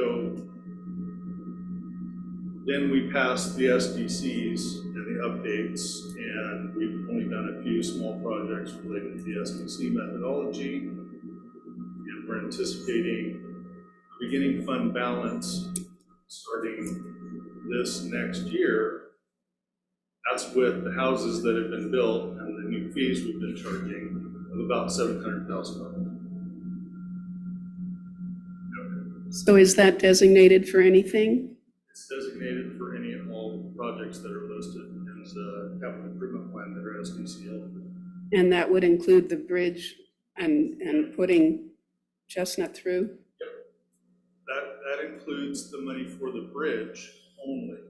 The connections to the bridge are developer driven. Right. If I charge the full amount, the SDCs would go through the road. When I put all of the projects together in here and said all the capacity increasing projects, we're gonna throw the kitchen sink at it. The transportation SDCs for single family home alone, we're gonna be $27,000. So what we did is we cut projects out and said, if it's in your area, developer, you're building. Thank you. So, Where else did you want to be? the part where they say how much they're gonna be paying in process fees.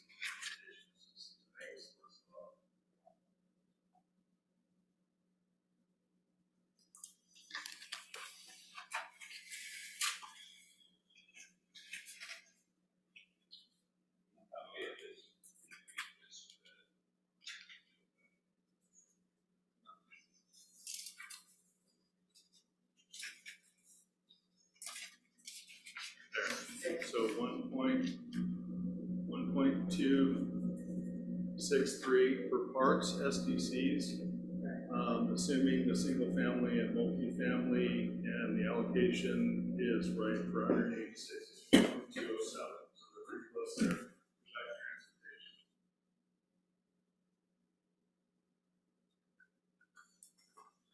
So bottom line then, Fred, is I'm sorry, Gerald, there's no money to do any of the east-west transportation things at this point. Not to finish it. There's not enough to do the projects. Yeah. Is that what you're asking? Yeah, Correct. So I don't have phases 1 through 4. Right, so you 5 through 9. Single family, the duplex, and apartments, if it's only gonna be a 2-story apartment complex. The total they'll pay is about 1.203.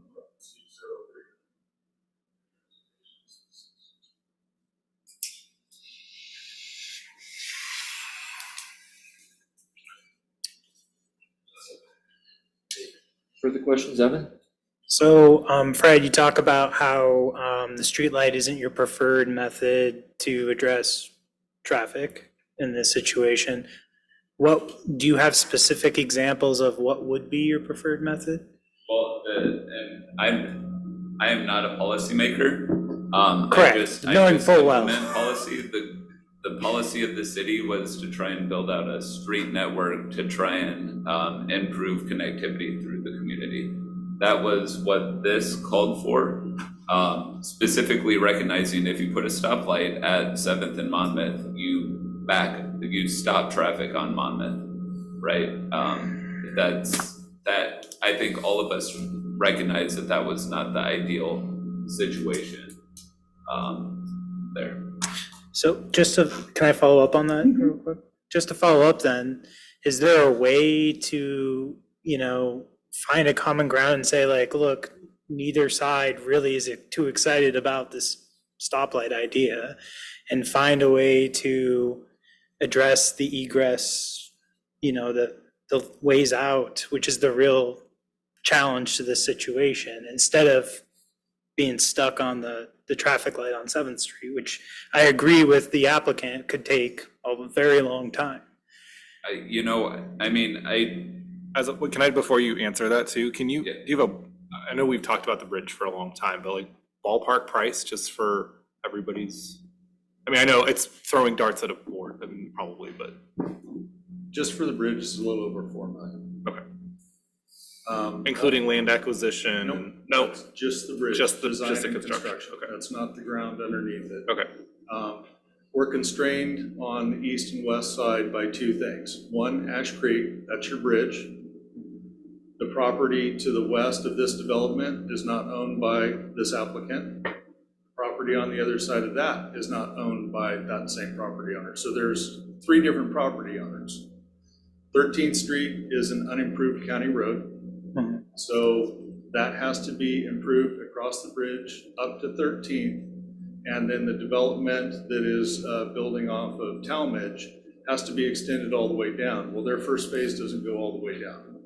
So the only other way to go is up 13th all the way through the residential area, and that's all unimproved up until you get into the residential area.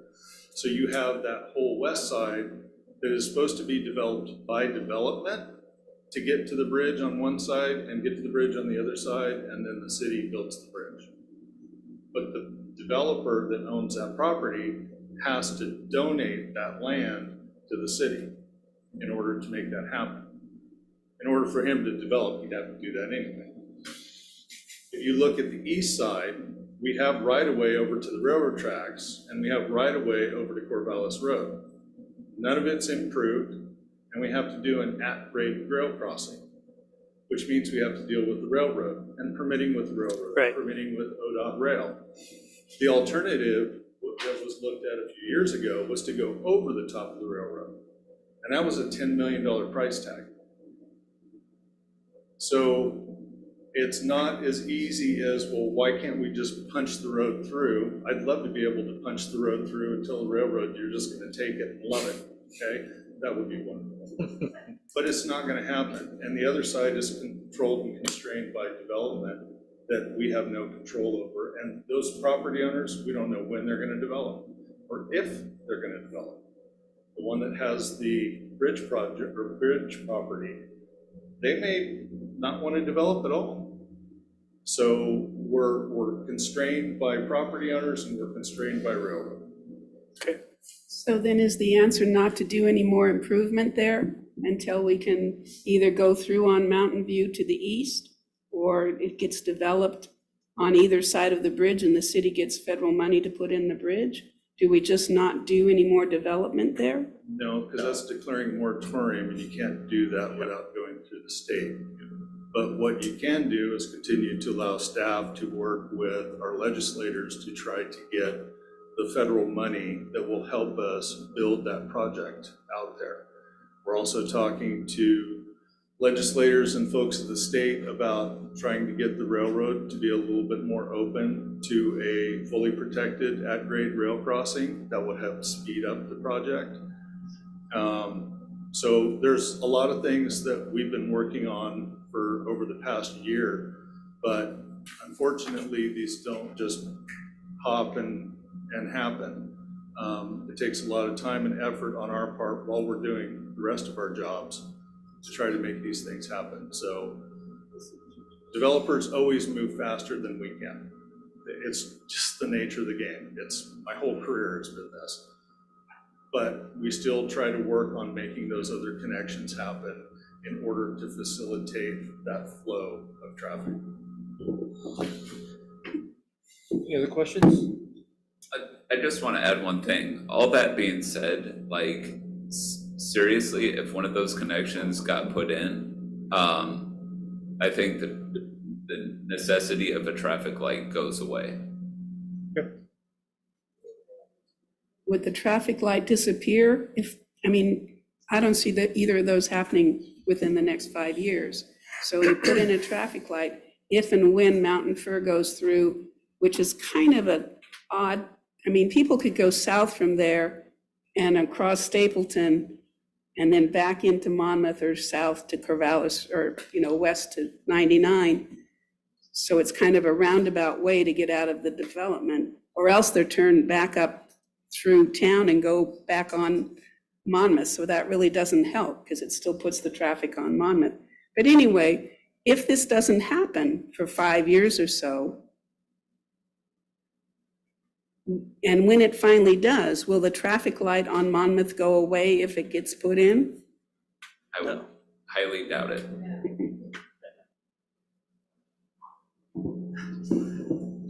Any other questions? This time we could move to the applicant's rebuttal, but if Mr. Pels would agree to a 10-minute break, would that be okay? All right, 10-minute recess. How you doing? Thank you. Yeah. What a first meeting to, But he's well versed. yeah, I actually live not too far away from the development, so I walk the dog. Yeah. Well, you live on Summit Street, so you're kind of seeing how, So we all you got some opinions, Counselor? Something. Am I asking too many questions? Am I asking too many questions? Okay, good. Good questions. Everybody's asking good questions. How's the representative doing? Well, I don't work for him anymore, actually. Yeah. I work at Western now. But the representative's doing well. What office? I work for the president. Oh, nice. In the president's office. When did you get on board with this? 2 months ago? It's been really recent. I left during session, which is terrible. Darn senators. I think they're coming to a deal. I think they'll be back in a couple days, which is interesting I was because in getting the my plan, sticks so I could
Guess we better wait for Mr. Wells to get back.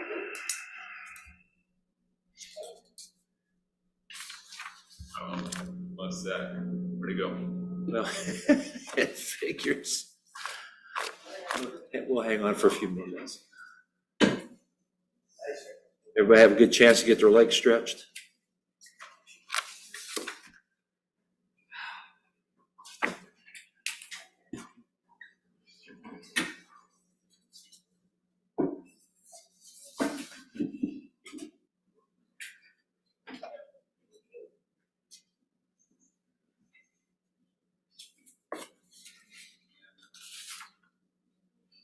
Yeah. Oh, yeah, absolutely doing. Okay, I'll go ahead and call the meeting back to order, and we'll have Mr. Pels come up for his rebuttal. Right. Thank you very much. A lot to go over. Again, really appreciate your time and all the good questions.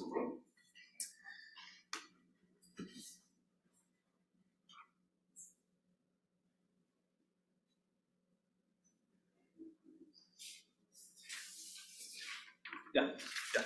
So the applicant just reminded me, we'll start off with the transportation STCs. Your staff mentioned a little bit about the total STCs that have been paid or will be paid by this project. Prior to the last update to the city's transportation STC, the city did collect a fee for that Chestnut Street Bridge from our client, from the applicant. They paid a total of about $164,000 for that bridge specifically. So the city does have that money from applicant to use for a future bridge. Again, those are capacity enhancing fees that the city paid, or that the applicant paid to the city. Karen, if you wouldn't mind pulling our presentation back up on that point about the discrepancy between the transportation STC fee that we paid and your staff pointed out there was, we showed 1.8 million, staff mentioned it was 1.2 million. That discrepancy comes from the additional bridge fees that were paid in those first few phases. So that's where that comes from.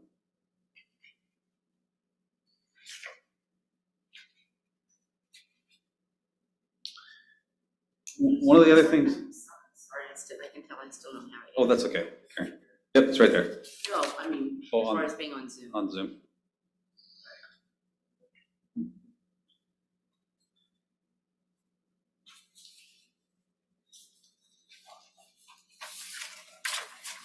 We mentioned this last time, a couple weeks ago, but you know, as much as we would like to agree with your staff about the solution, or as much as we do agree with your staff about the solution at this intersection not being a signal or not being a roundabout, or not being anything significant, and instead focusing on a more network-wide set of improvements, we just think there's a mismatch in the timing for those two strategies, right? Like we've talked about, the improvement at this intersection is just imminent, right? It needs to happen now.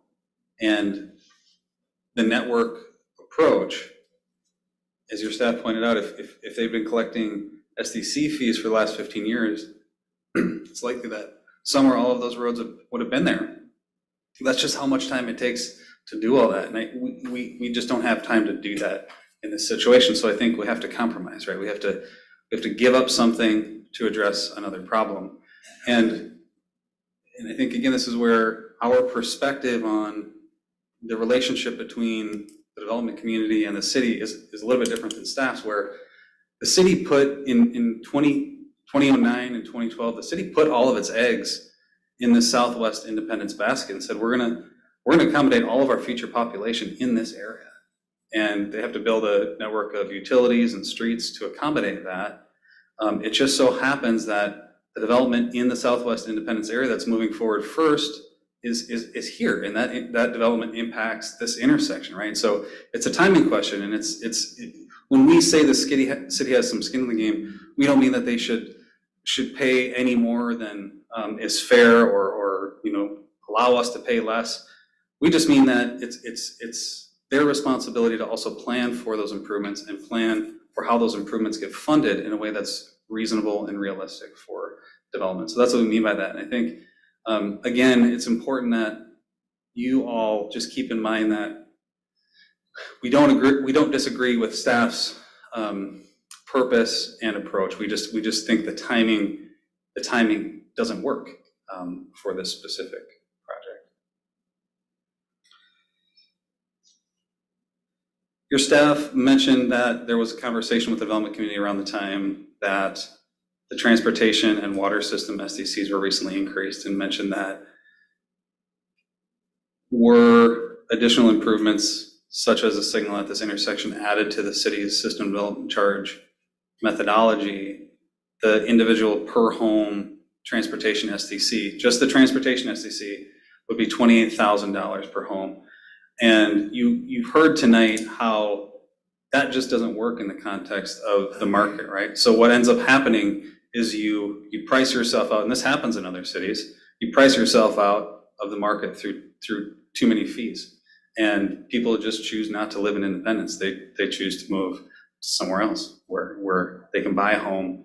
And the problem with that is that's not just detrimental to those potential home buyers, but that's detrimental to the city, because the city needs that money to realize their overall growth plan. So there's a lot of nuance and moving parts that go into getting these plans right and implementing those plans in the right way. And those are all the things we're talking about today and last couple of weeks. It's been a good conversation. So we talked about the fees we paid to the Chestnut Street Bridge. Your staff mentioned that since 2014, 50% of building permits issued have been building permits issued in that 7th Street corridor have come from Brandy Meadows. That's just because that's where development is happening, right? And that's totally consistent with what the Southwest Independence Plan is all about. All the new development is going to happen in this area because that's where all the vacant land is, right? So that shouldn't come as a surprise to anybody. Like your staff pointed out, right now, again, trips have to funnel down that 7th Street corridor because of those existing physical constraints. One thing I want to mention, and I mentioned it in my memo that I didn't talk about before, but the TSP does include a project at this intersection. It's Project R13. It's a two-way left turn lane.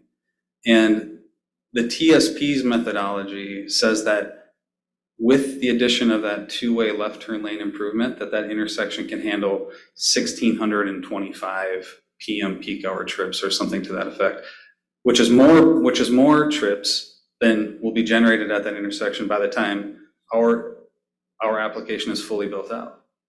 So that, according to the city's methodology that they used in their TSP, that two-way left turn lane should accommodate our complete project. But when we looked into the numbers with our TIA, we realized that it doesn't. And that's because the methodology that the city used in evaluating that intersection was an error. And had we used that same methodology and ran that analysis with that methodology against our application, the intersection would have operated fine and we wouldn't have been having this conversation. But we know that's not the point. And the point is to responsibly commit to addressing those problems that arise and pay a proportionate share as a result of our impacts, and we're committed to doing that. So I think it's important for you to know, and I guess the other point to make that's associated with that is that's why there's not a signal, or that's why there's not a roundabout in the TSP, because there's a two-way left turn lane there that intends to accommodate this growth. It just doesn't do it, right?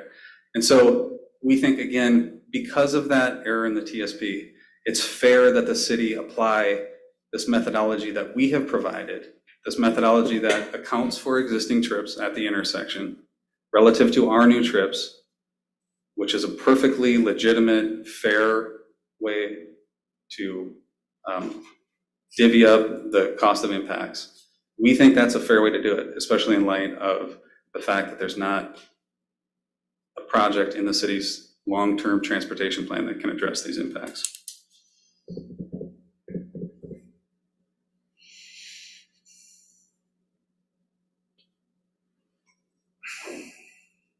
Your staff talked about a moratorium. We agree with that. You can't just disallow development in one part of town. You'd have to disallow building permit issuance everywhere, and that would be devastating.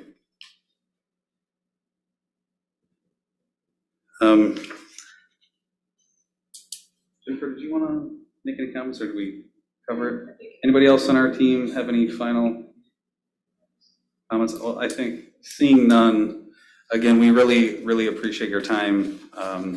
We appreciate the opportunity to work with your staff to look at these numbers and review what is a fair distribution here.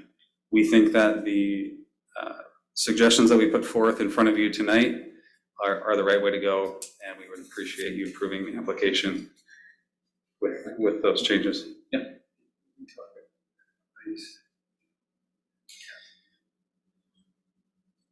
No, we didn't. One thing the applicant just pointed out is, and he mentioned it during his own testimony, is that, you know, we committed 2 weeks ago to paying for the full cost of the ICE study with the expectation that the city would agree with our methodology for this fee in lieu.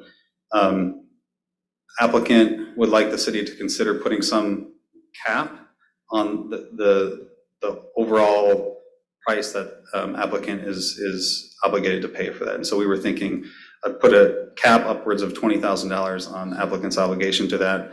The studies that we've seen in the past are in that range between about $15,000 and $20,000. That just ensures that we don't have some cost that exceeds that. So with that addition, did I capture that? Yeah, just because, again, I'm sorry. From what I read into all this, and I might be wrong, I'm not sure, but when you read through what was requested, the drawings, the estimates, and getting it ready, for permitting, we talked about that earlier, didn't we? Yeah, it just gets, there's no number there. So that's why I was told that to get the study started, and I said, I'm willing to do that we would, and I'd ask, well, what's that gonna cost to get it started and get it in the works? It was between 10 and 20,000 is what I've heard. So I said I would pay the 20. And I thought that was fair. So I wanted to make sure that was clear.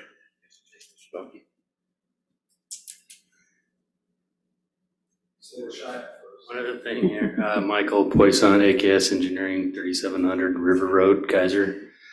I just want to make sure that everybody understands what the city's traffic engineer is saying. That if we go today based on their methodology and we want to move forward, you got to pay 38.4%.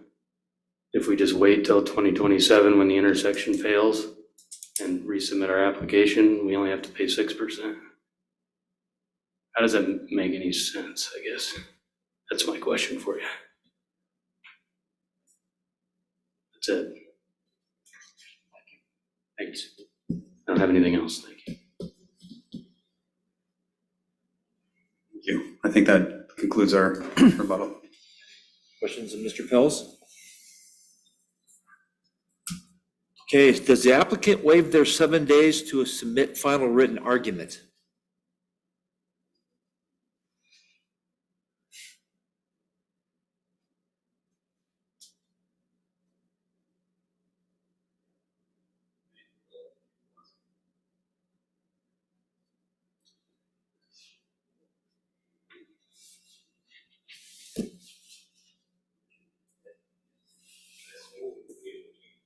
Waive it? Yes.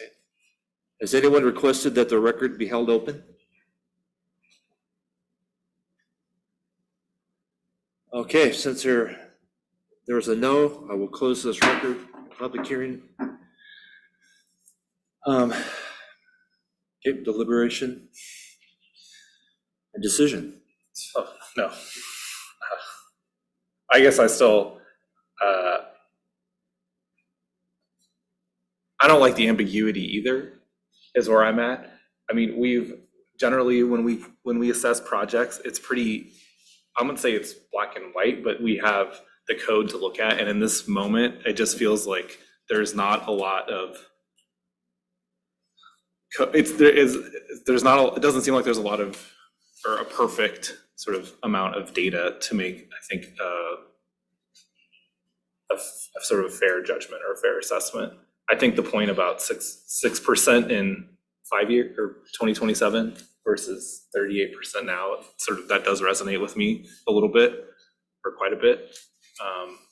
And so the timing piece, and at the same time, I'm always concerned, you know, every time we talk about Grandy Meadows, I know everyone who lives on 7th and South shows up, and I really appreciate that because it's a concern around on traffic and how do you do the impact. But it just seems like my new favorite phrase is there's no silver bullets, but there might be silver buckshot. And I don't even in this case, it doesn't feel like there's a lot of silver buckshot. So I'm struggling with this a lot. I've been thinking about this a lot since our last hearing, and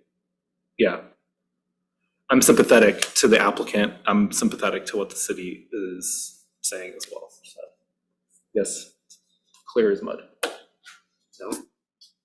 So Mr. Peltz's testimony resonated with me, this mismatch. Mr. Chair, can I ask that all of the commissioners be sure to speak into their microphone? Oh, sorry. That was directed to me. Oh, well. The testimony about the mismatch in timing really resonated with me. We've got, you know, proposal to do something specific with a particular specific intersection, and then we've got different improvements overall citywide. And so that mismatch kind of, it bothers me. It's the ambiguity. Right.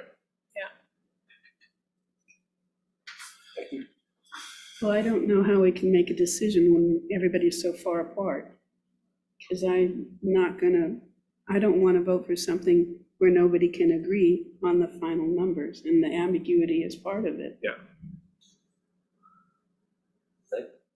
Yeah, I agree. Still ambiguity in the unknown.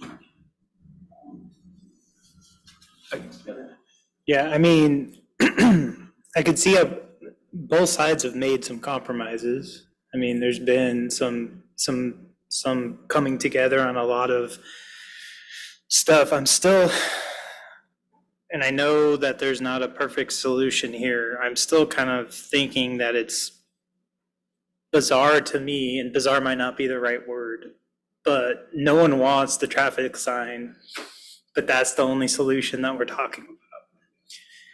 And it messes with people's timing.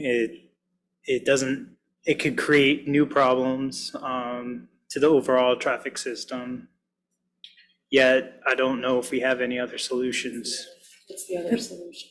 The backup in traffic, I was coming back from doing some volunteering in Monmouth this afternoon, and the traffic at Gun Club in Monmouth was backed up blocks. I mean, it was backed up to the west past 16th, back past Winco, and it was backed up to the east, way past 13th Street and down the hill. So I'm not sure, we already see those backups of traffic, and making a light there, yes, it will back up traffic, but doesn't make it safer, instead of people trying to get out quickly when there's just a little space.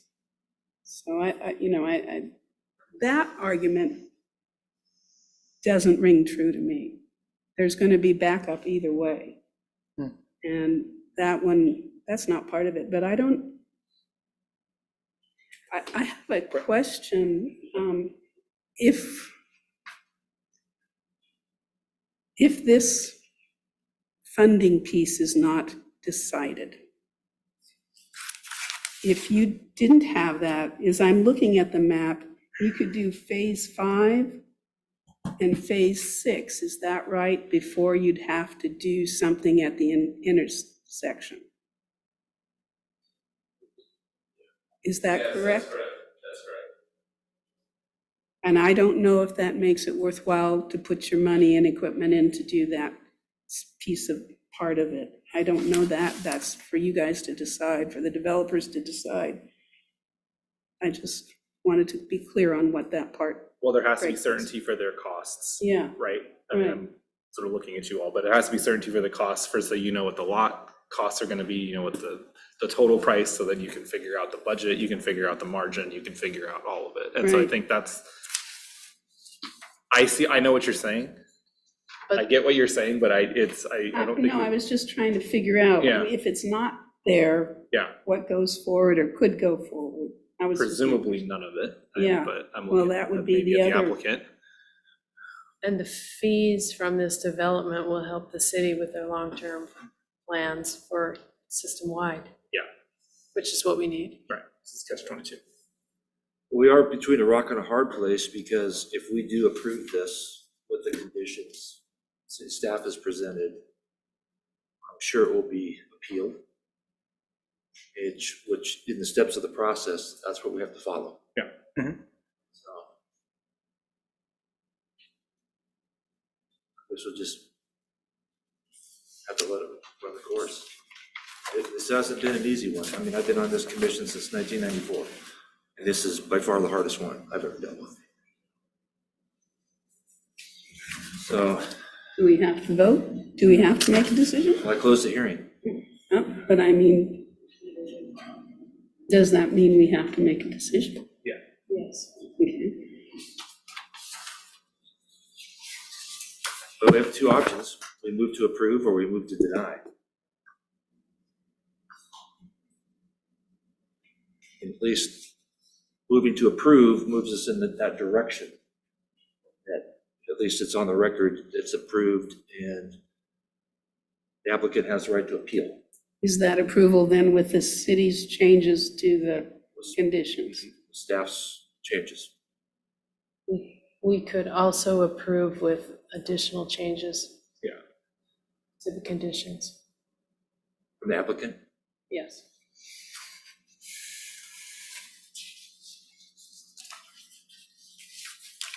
Okay, can I ask Fred a question, please? If we approve this with this applicant's conditions, does the city have a right to appeal?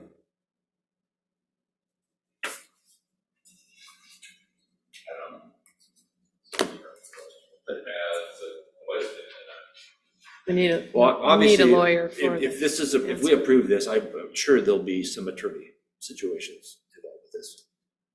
So I don't think it's a good idea to deny this subdivision application.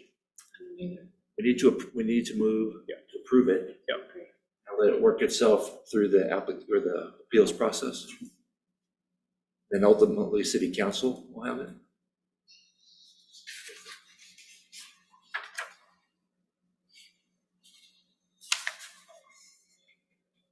So I guess the next question is, do we move to approve Where did that? staff's recommendations or applicants' counter recommendations?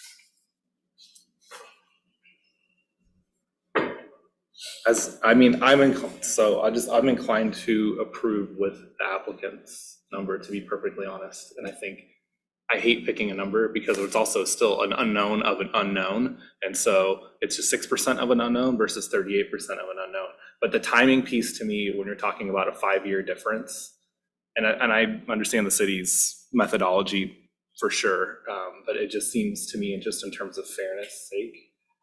But at the same time, there is a process. So even at a 38% and then an appeal, it feels like kicking the can to city council in some ways, which is part of the process.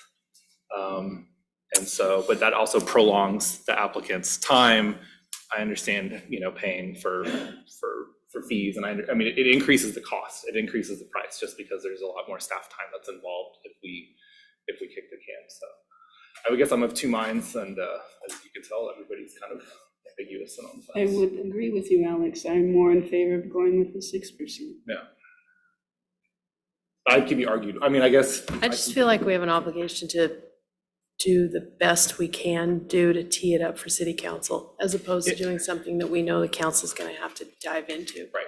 I guess what gets me is that the staff asked they asked their traffic and planner to do a study, didn't give guidance on background from my understanding. Is that correct, Fred? And they came up with 38%, which I do want to note is lower than the original number that was presented last meeting. Yeah, no, that's fair. So we came down on on condition 2.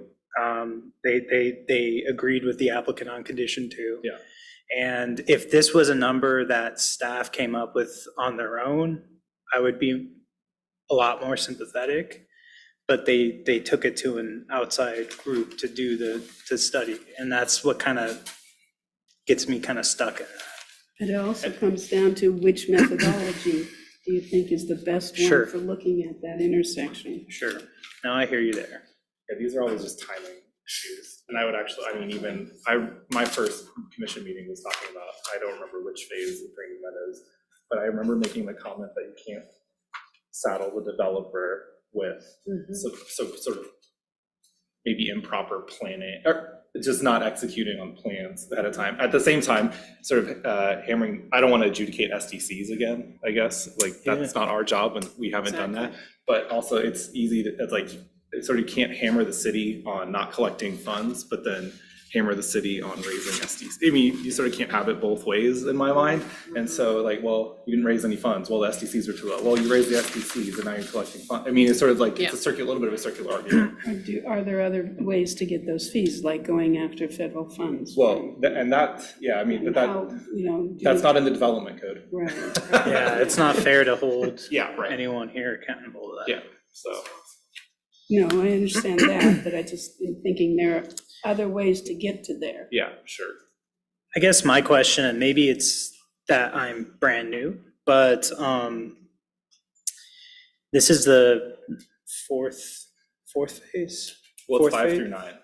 Okay, Yeah, or 5. so they've gone through numerous phases and they've paid numerous allocations of transportation SDCs, right? I'll clarify just because I remember, but there was a fee in lieu, I think, on a per acre basis for the first That's right, phases that's that right. were going to go to the Chestnut Street Bridge, and maybe somebody can nod in agreement or not. But I think it's $164,000 is the number, that. And that's why there was never a conversation about 7th Street, because it was all about the bridge. Yeah, Okay, but at a $5 million too spent, like, yeah, I got it. or 4 million plus land, plus a whole lot of other phases that have to happen, so.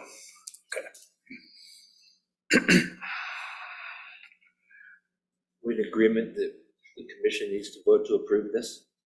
I agree that we have to approve it, and I mean, just hate that we're having to pick a percentage of an unknown that doesn't, I mean,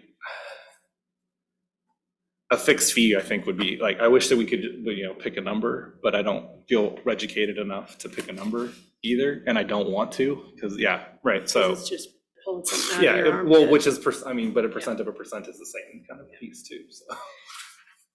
Is there any disagreement about the other issue, about the dedicated land and paying a fee For the parks? for the parks?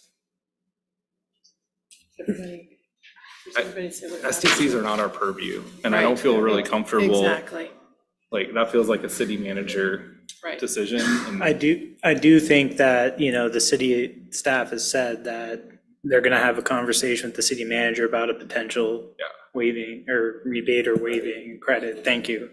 So I feel like with that, then I don't have. do we need to put a condition in Yeah. for something? I mean, If I changed anything about that, I would just maybe on my version, flip it around.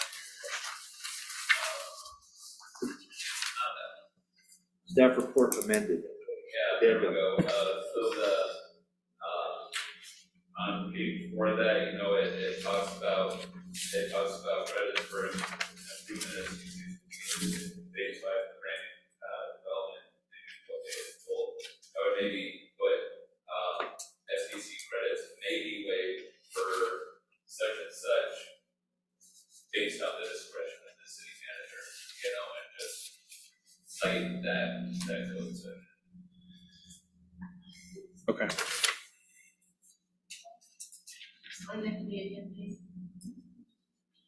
If you look at my staff report addendum, it talks, there's a section that is from Gerald's it says credits for improvement SDCs will begin in phase 5 of the Granby development and continue at 08 and full. Credits may be waived based on the discretion of the city manager per Section 34-448. for land dedication. So you're wanting to strike this out? No, Mm. no, And In addition two. to it, that makes sense to me. credits may be waived.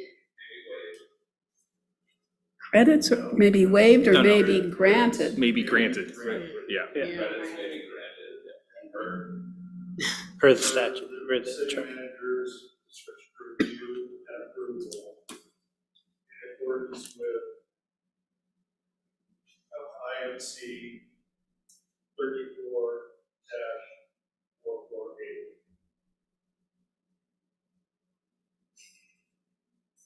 Credits may be granted with city manager review and approval for items.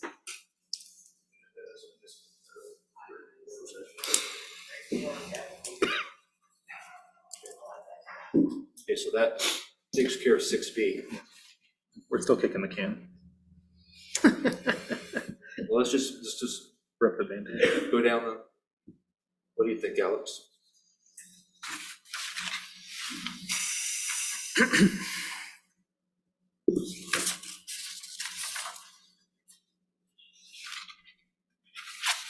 Got a pass for I mean, yeah.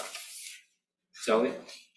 I think we should approve with the applicant's changes to the condition 3. Thank you. Applicants, changes to the condition. Say?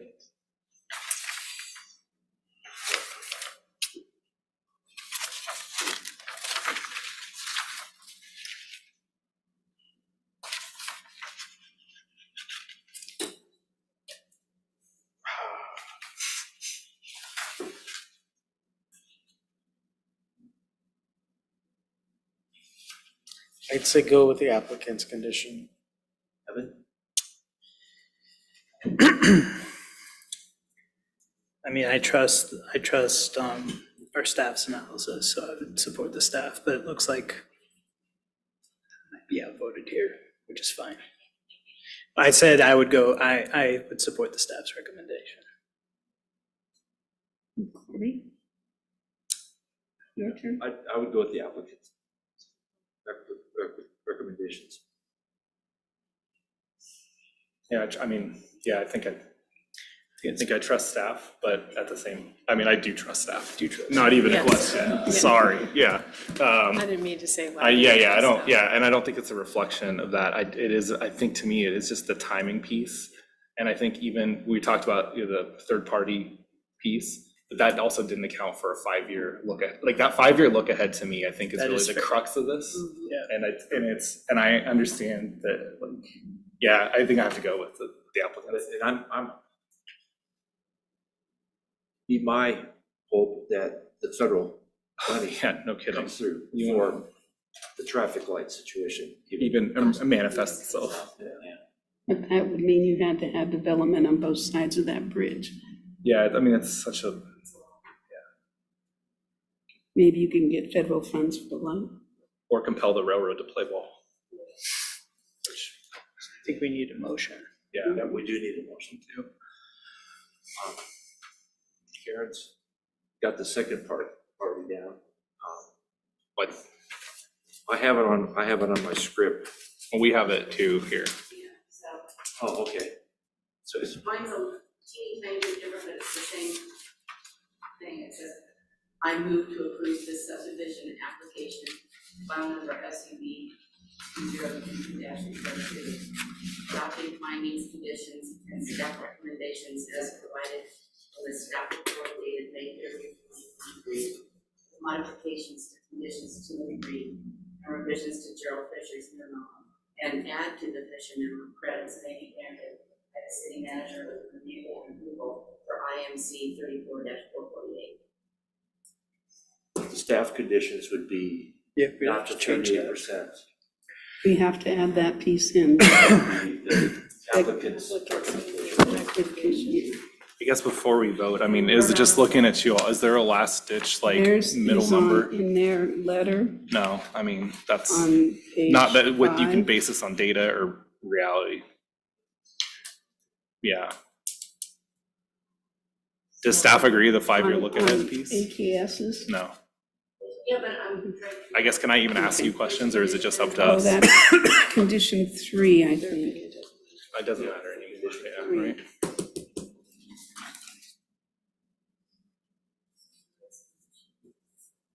Chair, can I ask staff one more question before we vote? Is that all right? Yep.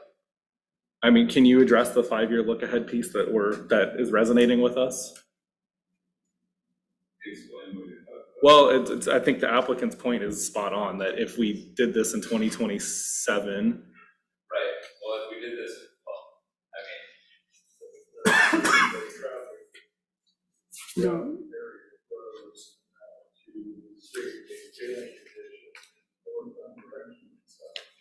so it's just a matter of directional failure rather than, it's, okay. I mean, it's, would the traffic increase yeah, east west I mean, too? I think there's I don't know, I've thought about this a lot, I think we all have. I mean, there's all sorts of different ways to do this, there's all sorts of different ways to slice this and dice this. I guess, what we would, I mean, with the 5-year argument, I mean, fundamentally, any development, if it wasn't this, we would have to go through the same exact thing. And so those other developments would be the ones that would contribute to the situation at the intersection. So we're gonna still, do the same sort of analysis for any other development if it wasn't this. The second thing that I'll say is, yeah, you could break this up any number of ways. I mean, one thing, I mean, an example, for the bridge, Viandu, we said overall, this is overall acreage, that we assign each acre to pay a proportion of that intersection. Something, I mean, conceptually could be done the exact same down there for the 7th Street improvement. There's any number of ways to do this. We felt most comfortable relying on our traffic expert. That's why after the last meeting, and I kind of felt like I got thrown under the bus a little bit for trying to put out just a different number. We went to the traffic. We went to DKS. DKS is well respected. We gave them the data, and they gave us A number. a number. Was the applicant also in touch with DKS? They have their own traffic engine, yeah. DKS is working for the city, Okay, DKS they is working can't- for the applicant. okay, I'm just because we said kind of discuss this and come to some agreement, and I'm not seeing there was a whole lot of discussion. Well, there's been a lot of change in the proposal. There's been a lot of, Increases It is, very yeah, it's a It's a super very fast long- there's been a turnaround. lot of change.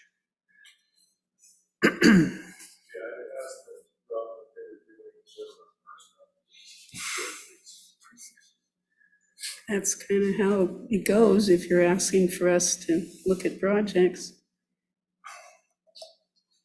But we're somewhere in a motion. Okay, so, condition 3, the last sentence, the applicant shall be responsible for 38.4% of the improvement cost. We wanted to change that to the applicant's suggested 6%. 6%.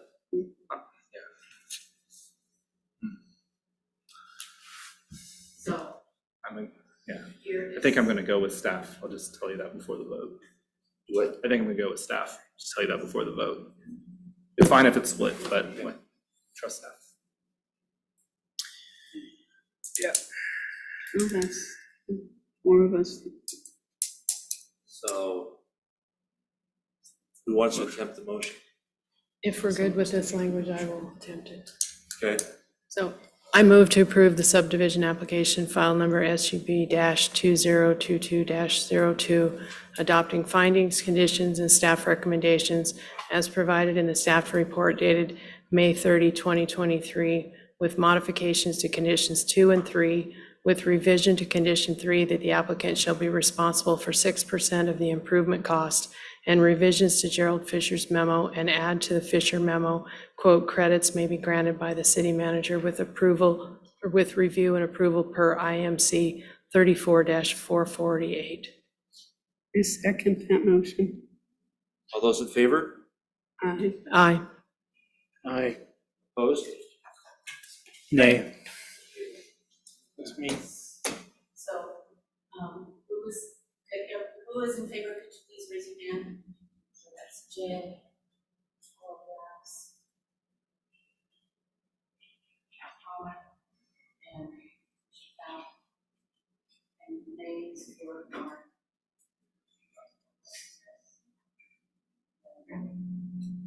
Source. Motion passes.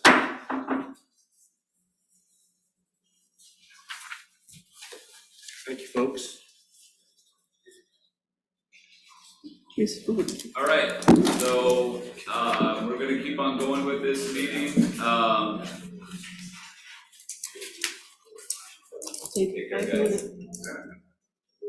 But we do have, Thank you, we do guys. have Thank you. these analysis presentation. I tried to group the meetings, I should have probably just kept it separate. Yes. I was kind of trying to accommodate Jordan, but Jordan couldn't be accommodated.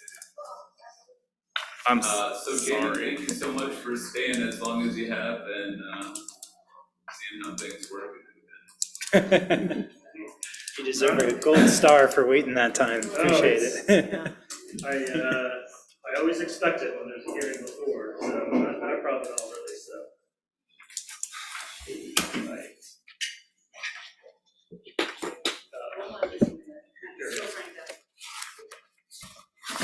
While she's getting the slides up, I believe we might have met one other meeting, it's been a while, so I'm Jamin Kimmel, I'm with Cascadia Partners, we're the consultant that's been selected by the state to assist the city with drafting and moving through adopting a housing needs analysis.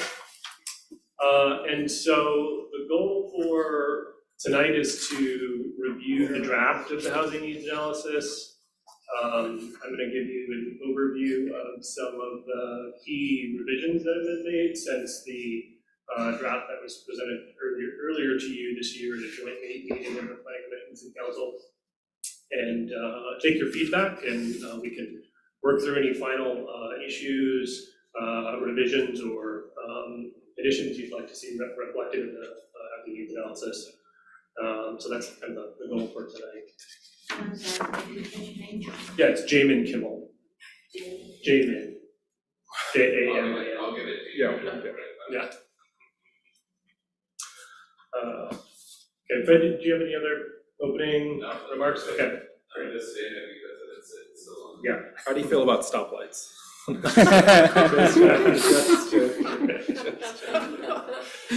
gonna be here till midnight. Yeah, sorry. No room for comedy.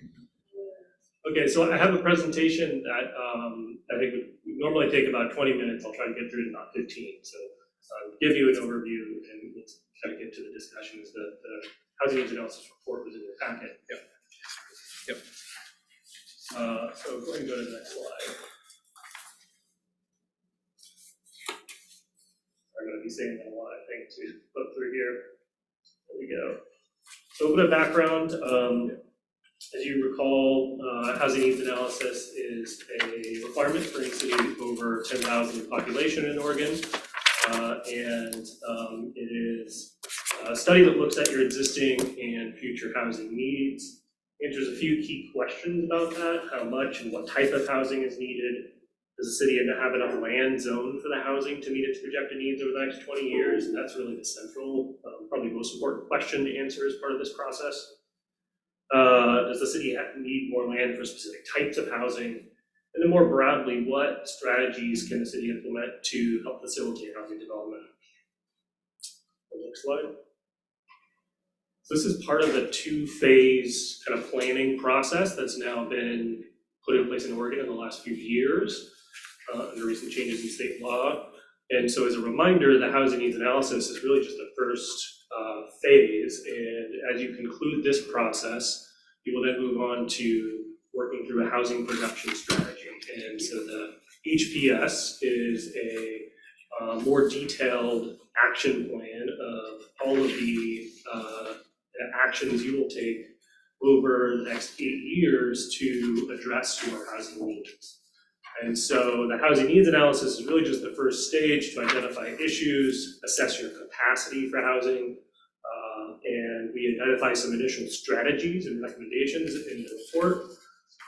Those strategies that are included, for the most part, are not yet a kind of commitment to the state that you're going to implement every one of those. They're conceptual at this stage. They're ideas that we've memorialized in the report that would help to address the housing needs, but by no means including it in the report is a kind of commitment that you're going to implement them from the state's behalf. So that's kind of just background on how the state views this process. And go ahead and go to the next slide. So this kind of shows what the timeline looks like for this planning cycle. So we're here kind of towards the end of the housing needs analysis phase. The city is required to adopt an HNA by the end of this year. So you're on track to be able to do that and meet that deadline. Then move into the housing production strategy. We'll probably spend about a year or so on that process and then adopt that. And then you'll do that all over again in another 6 years after you have a chance to implement some of those strategies and reassess how they're working. Next slide.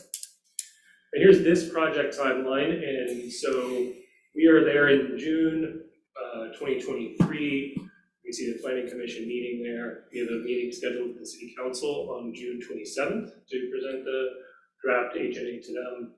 And we will be moving forward with adoption hearings this fall to formally adopt the housing needs analysis. So this is not a hearing. We're not doing that today. You'll notice in the packet there is some associated amendments to your comprehensive plan and to the development code. And those will be adopted as a packet with the HNA.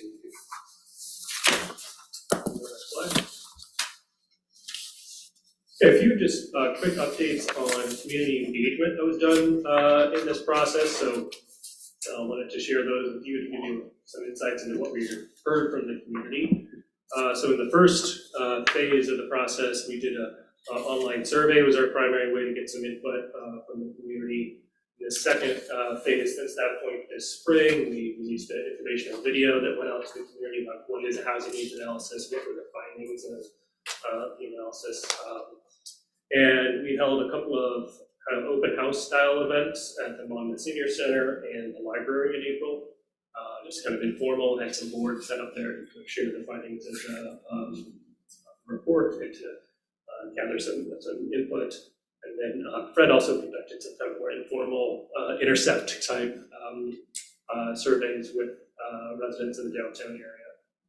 Did you guys see the board and whatnot that I used for that? I wish I had a picture of it, yeah. I did.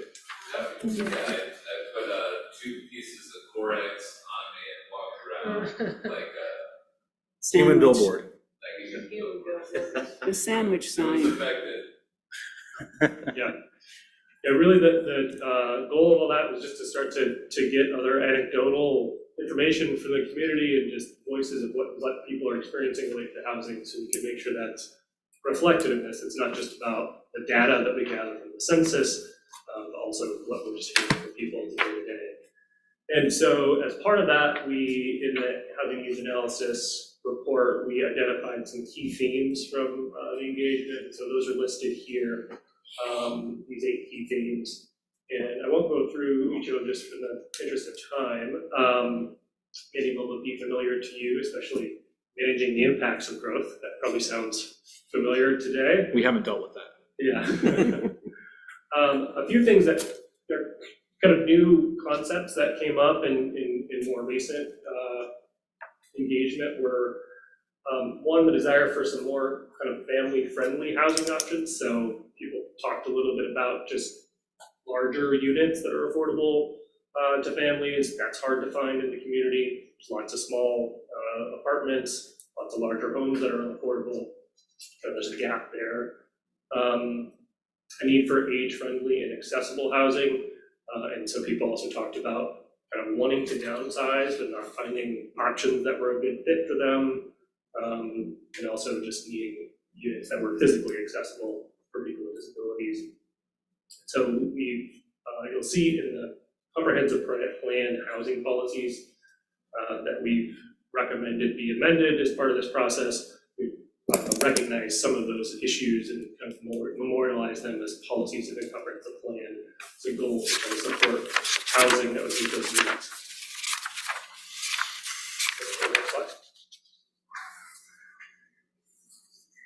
Okay, so we wanted to provide an update on some of the estimates of housing capacity that we've done since we last spoke to you this spring. And as I mentioned, this is a really important part of the process of housing needs analysis. And in the future, in Oregon, it'll become more important as we move from a state that does housing needs projections at the local level to something done at the regional or state level. And so really the important part of this process is assessing the capacity for new housing within your urban growth boundary based on where the buildable land is, how much buildable land is available, and then what the zoning would allow in terms of the type and density level of housing. Can you say that regional part one more time? What do you? So in the future, there are pending changes to state rules so that the housing need projection will actually come from the state or from other regional entities. So that's still in process now, but you're under the old rules Sure. as they exist, the existing rules that exist today. What the state has essentially argued is that in doing local capacity analysis, like one-offs or under county, Everything. everything. Does that mean EOAs as well will be done on a regional level, or is it just housing? It's just housing. I think it's just housing. But that's all. Sorry, I didn't mean to. Future, that's okay. Yeah, it's fine. For today, so we did your housing needs projection based on your population growth, some economic trends and demographic trends, and projected future housing need by type and density level. So there's the challenge in this process is going from your buildable land inventory, which we have a pretty clear sense of where the land is that's buildable, with the exception of wetlands are kind of hard to predict where those are. But to go from there to how many housing units can be built within the UGB is, there's a lot of assumptions built into that. And so as we looked back at housing capacity estimates and looked a little more closely, particularly at the Southwest Independence area and anywhere as you see green in this data here in the MX zone, we wanted to take a closer look at some of those capacity estimates to make sure we were making solid decisions about how much capacity there is and what types of housing. So this was the original numbers broken down by zone. Go to the next slide.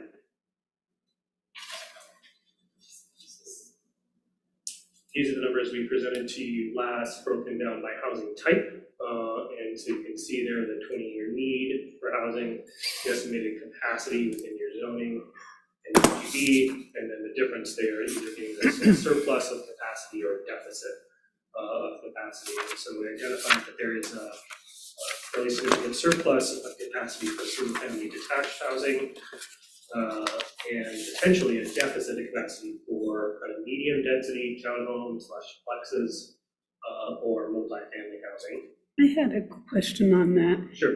In reading this and meeting younger people, they can't afford single-family detached homes. So that seems to me there'll be more of an increase in townhomes or duplexes or something like need for those because people can't afford, as they were talking about tonight, how much over $1 million, $500,000 for a 3-bedroom, 4-bedroom, 3-bedroom house. Yeah. It's, Yeah, the economics get more and more difficult over time, as construction costs. so and does everything this, else. does this factor that in, that there will probably be an increase in a need for townhomes or plexes? So when we looked at the housing needs projection, and that's where the 20-year need numbers come from there, most cities, you start with what is your existing housing Right. mix, and then from there, determine whether there's enough data to justify a change in that housing mix in the future.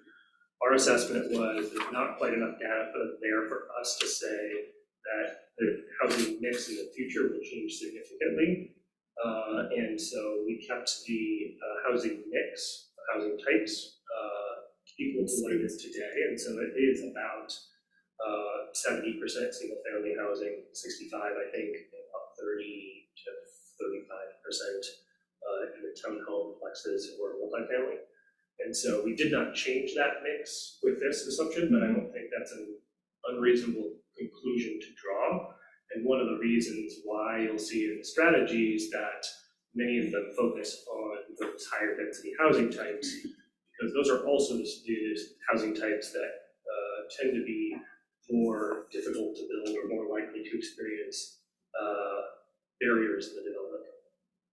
So I think it's a non-reasonable conclusion to draw. We chose, looking at the data, didn't feel like there was enough to support projecting a higher share of those types.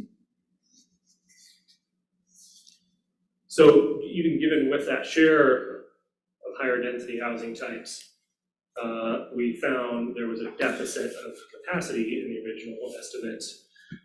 Part of that rests on decisions about and assumptions about the mix of housing and the density of housing, particularly in that MX zone, and that's where the majority of the city's buildable land is. Southwest Independence area and some other areas in South Independence. And so we took another look at that zone. If we go to the next slide, recommended a few changes to the projected density levels in that zone and other zones. And so we actually collected some data on density levels of some recent larger development projects and the actual planned housing mix. So part of our previous assumptions were based on permits that had been of housing that had been built in the last 10 years, didn't account for units that have been approved as part of master plans, which permits will be submitted in the future, projects like Brandy Meadows and also Southwest Crossing, those larger projects. So as we looked closer at those projects, we found that there was a higher percentage share of townhomes, duplexes, multifamily housing than we had assumed in our capacity calculations. And so we felt that there's a good justification to assume a slightly higher percentage of those non-single family housing types in the zone in the future. And so it's minor change, but it goes from assuming that the MX zone has 10% of townhome flex or multifamily up to 20%. And to put that in context of some recent projects, Brandy Meadows is projected to be about 20% townhouse multifamily or townhouse or multifamily, and Southwest Crossing is about 50% townhouse. So I feel like this is still a pretty conservative assumption, but probably closer to what the future development trends will look like. So I got a couple questions, and they're all in the demographics and assumptions made based on the demographics. Did we account, or did you all account for the changing kind of jobs that are coming, like that's happening, the changing economy in Independence? Because I think that kind of really dictates the kind of housing that might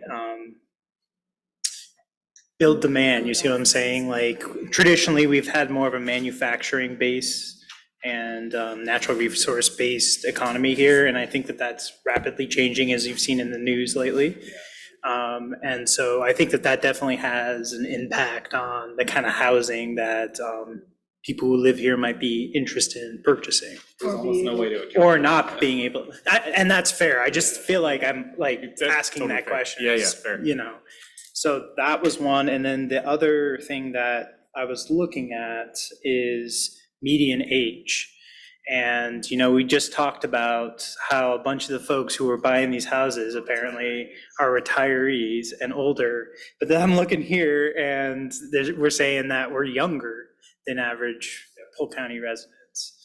And so, you know, as someone who, I'm not quite that young, but I'm on the younger side of a lot of folks that are in these kind of circles, I would say. And so I guess my question is, as we age as a society, what are the kind of homes that folks are interested in purchasing as our population gets older? Because it looks like, based on the demographics that you're looking at and the mix that you're looking at, we're fairly young as a city. So, thank you. Yeah, so in your first question, we don't directly look at like the employment by occupation or by industry as a way to then forecast housing demand. But if that is showing up in some other demographic indicators like income, age, household size, then it would be reflected in this, and those are demographics we typically look at to assess housing need. And I think what you're getting at is that it's a bit of a mixed bag in Independence. This is happening in other places too, but it's partly a generational cohort effect. So there's a lot of baby boomers who are having smaller households and are downsizing and looking for smaller units, and also looking for units that are going to be accessible. There's also a lot of millennials who are forming families and looking for larger units.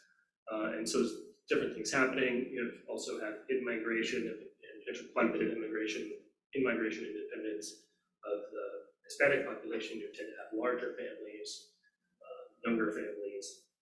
So a lot of different factors happening there, and that's part of the reason why we didn't feel we had a solid basis to change your projected housing mix in the future from what it is today. Fair. There's just too many different variables moving up and down.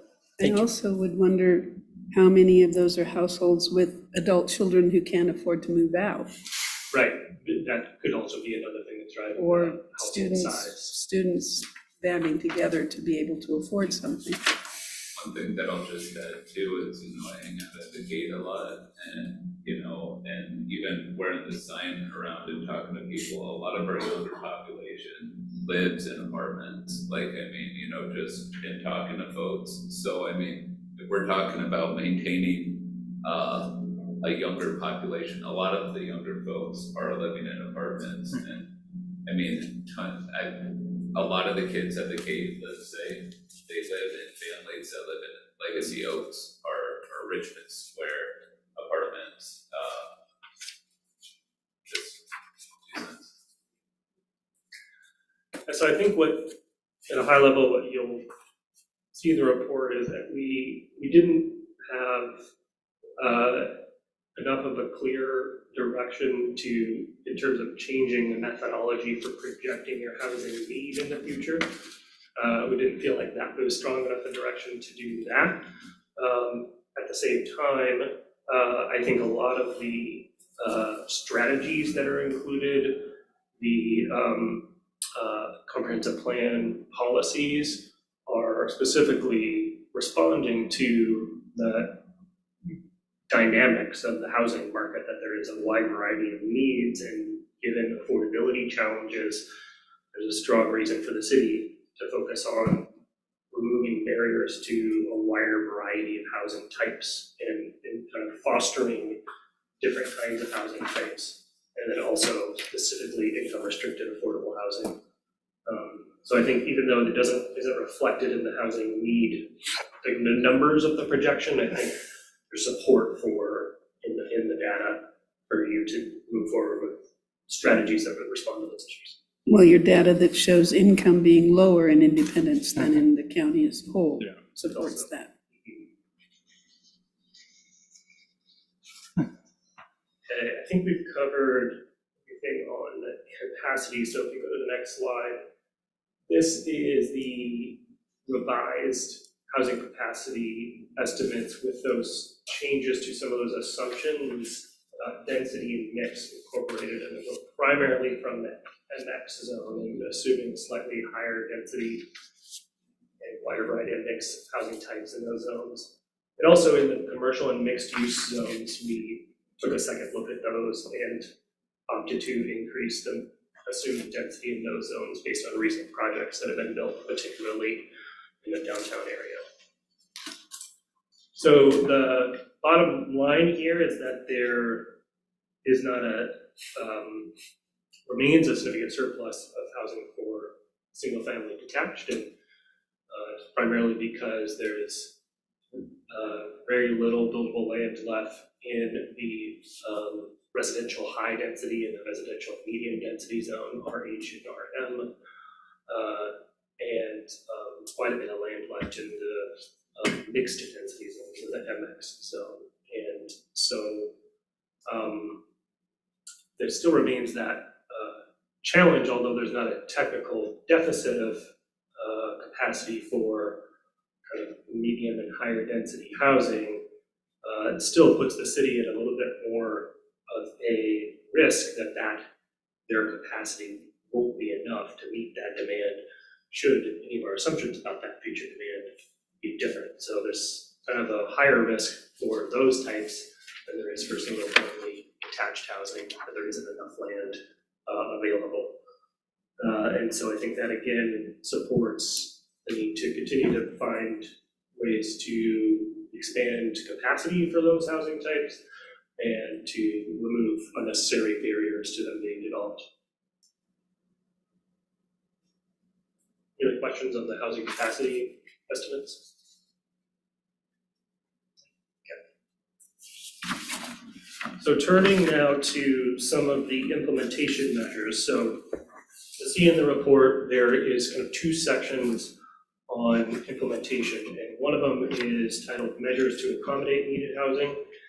And those measures are code amendments that need to be implemented prior to or concurrent with adoption of the housing needs analysis. So these are kind of required in order for the city to be able to make a finding that you have sufficient capacity for housing within your urban growth boundary, separate from the recommended strategies, which are kind of optional. You can implement those should you choose in the future. They're good ideas, but we don't find that they're kind of under state laws, kind of more strictly required to meet your housing needs. And so there's two changes that we'll cover, code amendments. The background for this is that in order to be for housing capacity to be counted, I say quotes here legally, but to count towards meeting your housing needs, that housing capacity, those housing units must be allowed under clear objective standards. And that's a rule that's been on the books for quite a while in state laws, since been expanded quite a bit.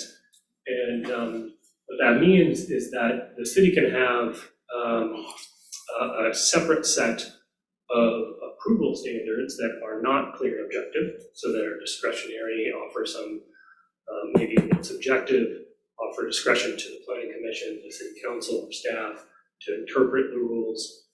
But anything that is not clear and objective must be an alternative to a clear and objective set of standards. And the key idea there is to make it easier to build housing by removing those standards that, or limiting those standards that would otherwise cause unreasonable cost or delay to development. So that's the idea behind the state law. We'll go to the next slide. So in looking at those key parts of your code where there may be standards that aren't clear and objective, that would affect those key needed housing types. We identified 2 code amendments that we think are important to be implemented with your adoption of your HNA or prior to it. So the first one is the requirement for a conditional use permit for multifamily dwellings in the MX zone. And so, as we talked about, the MX zone this is where most of your buildable land is. You're relying on that to meet the capacity for multifamily housing. At the same time, the approval criteria for a conditional use are not clear and objective. They do offer some discretion to the planning commission to deliberate on whether a specific application meets criteria.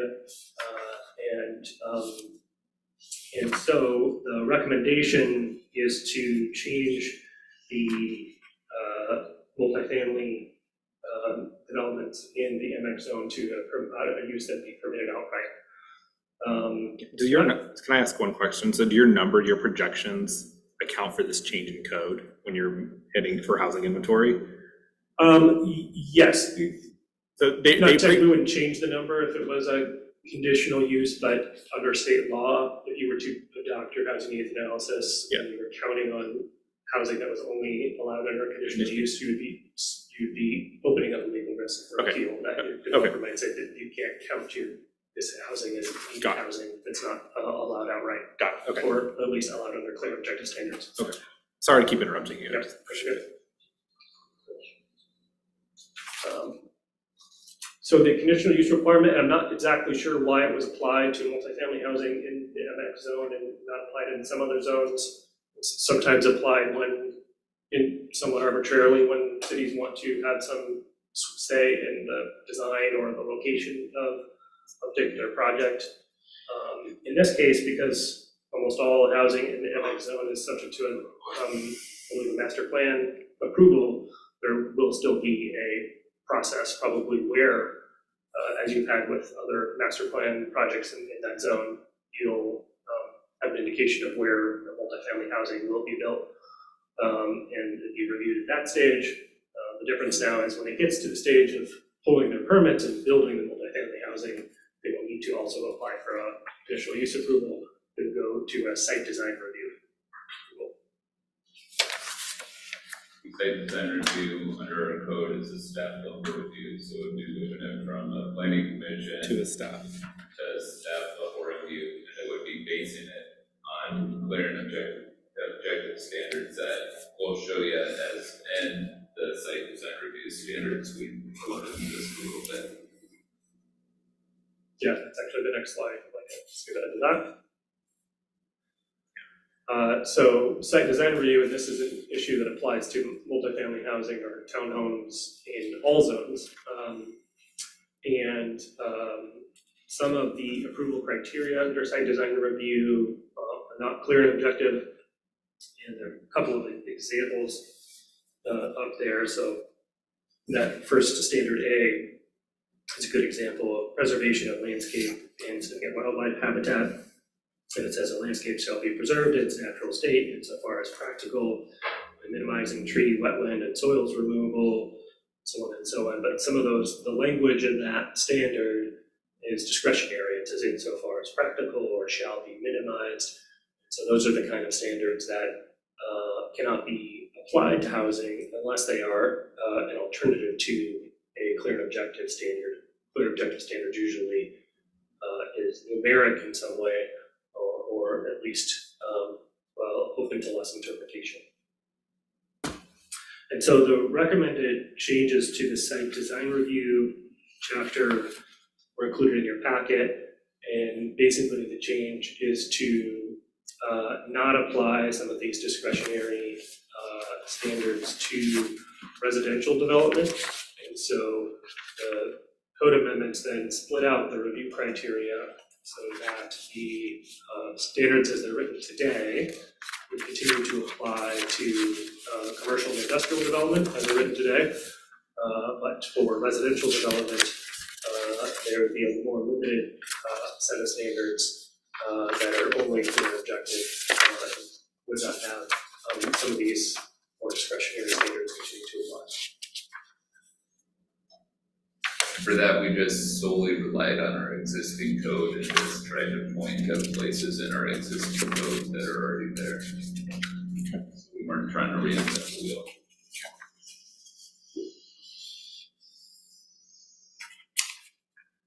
Okay, so move on to, there's two more topics to get through fairly quickly. So those are the code amendments must be implemented with the adoption of the HNA, as required under state law. These then, additional strategies are the ones that are a bit more conceptual, they're ideas for future implementation. Largely right now, we would like to know if you have any major concerns with them, or you have any suggested edits to the language of how they're described. And because what I think will likely occur from this going forward is that they'll be included in the housing needs analysis, but really you'll take up the details of those as part of your housing production strategy. Then you'll really dive into how we're going to implement these.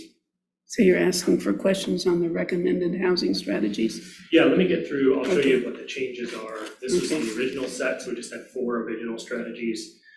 And did a little more outreach, a little more discussion with staff, then we added actually 6 additional strategies here.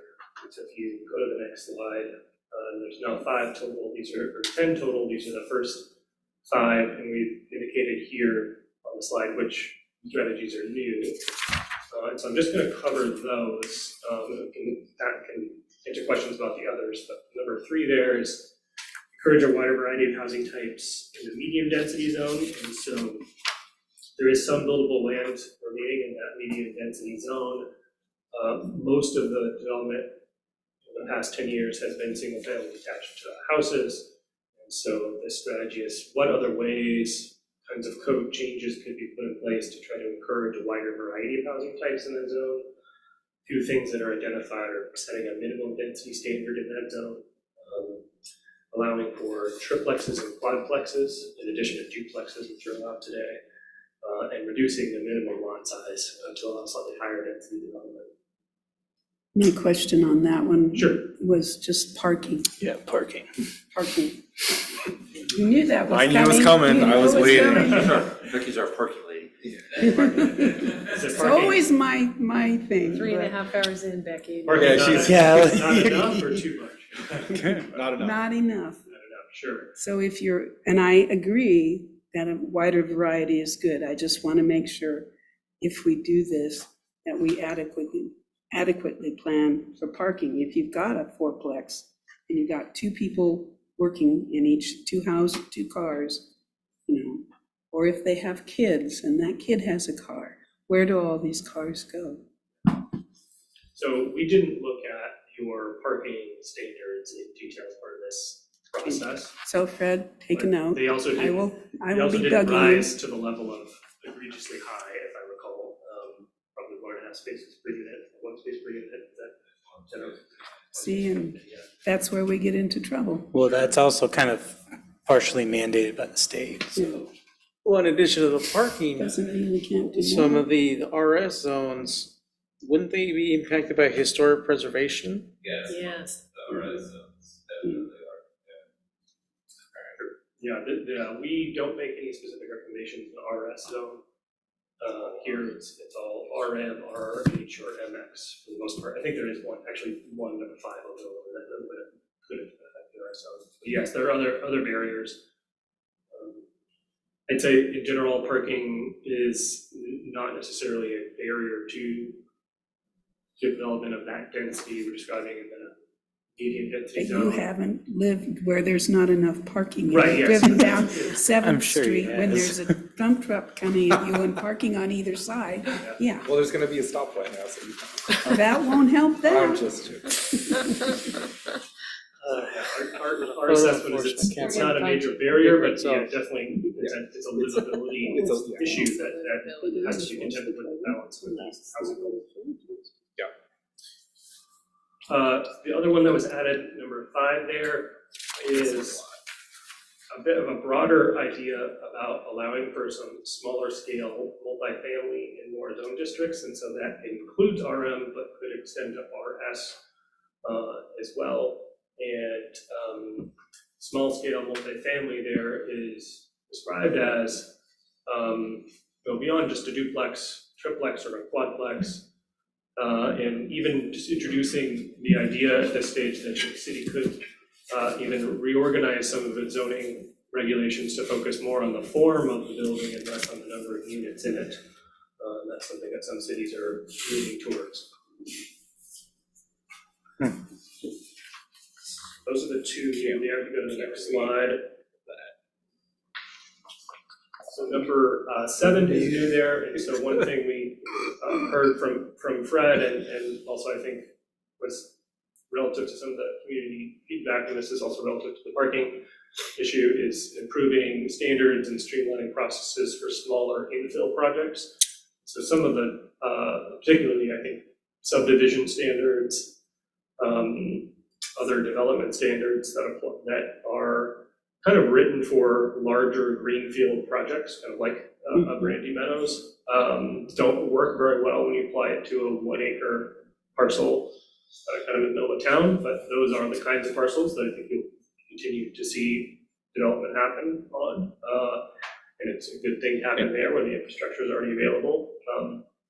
But there's kind of 2 key ideas here. One is to take a look at those standards to make sure that they make sense in the context of smaller infill sites in neighborhoods that are addressing issues about compatibility and design and access and things like that are different on smaller sites. That's one idea there. The other idea there is to also make sure the process itself is not too onerous for those smaller infill projects. So for example, a subdivision application could be required even for a small project, which does require going to planning commission for approval. That can be a deterrent to a smaller project getting off the ground. And so is there a streamlined process that could be put in place that doesn't require that public hearing, but would also have address the city's concerns. So kind of two ideas: removing barriers, but also improving the standards themselves.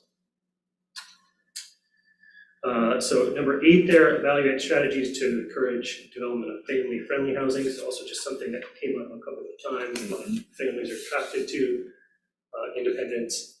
And 2 initial ideas there are reviewing the city's minimum open space and recreational area standards, and take a close look at those. But we often find in doing code work that those standards they often produce a lot of quantity of open space, but not the greatest quality of open space.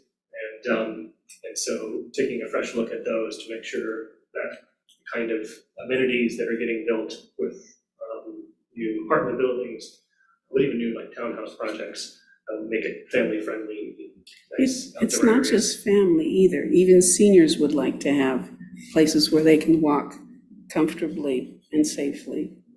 Well, I mean, and this is specifically like accessible space from a unit.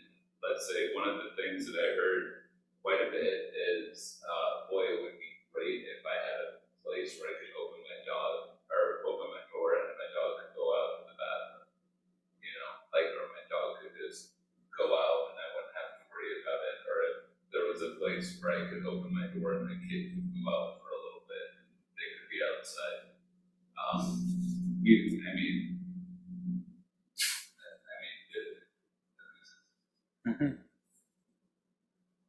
But it also says conveniently located outdoor recreational areas in that one. So, there are a lot of retired people in my community who walk through Inspiration Park, and they would be in favor of having a soft track too that they can do instead of just the hard cement. And if there was a park in the southwest part of town that had like an oval walking space, kids could run on it, older people could walk on it. I think this is a good point, something we can make sure is reflected in this idea is just, it's not just about families and children, but it's about more universal design, you might say, or more friendly for all ages. And so number 9 there is considered density bonus incentives for affordable or accessible units. So the idea here is that the city today doesn't have any zoning incentives for, this would be primarily for income restricted housing. Some cities also offer it for accessible units, so units that meet certain criteria for being physically accessible. And the incentives could function to either encourage a private developer to include those units in a project to make it partly income restricted or partly accessible. If you granted a density bonus or a height bonus or something like that. It also just would make it easier for a nonprofit developer coming in to build 100% affordable housing. They would be entitled to a slightly higher density than 100% market rate project would be. And so there's a system in the code that can be set up to the base density, and then you give a bonus and you allow a little bit more for those projects that provide that additional kind of public benefit.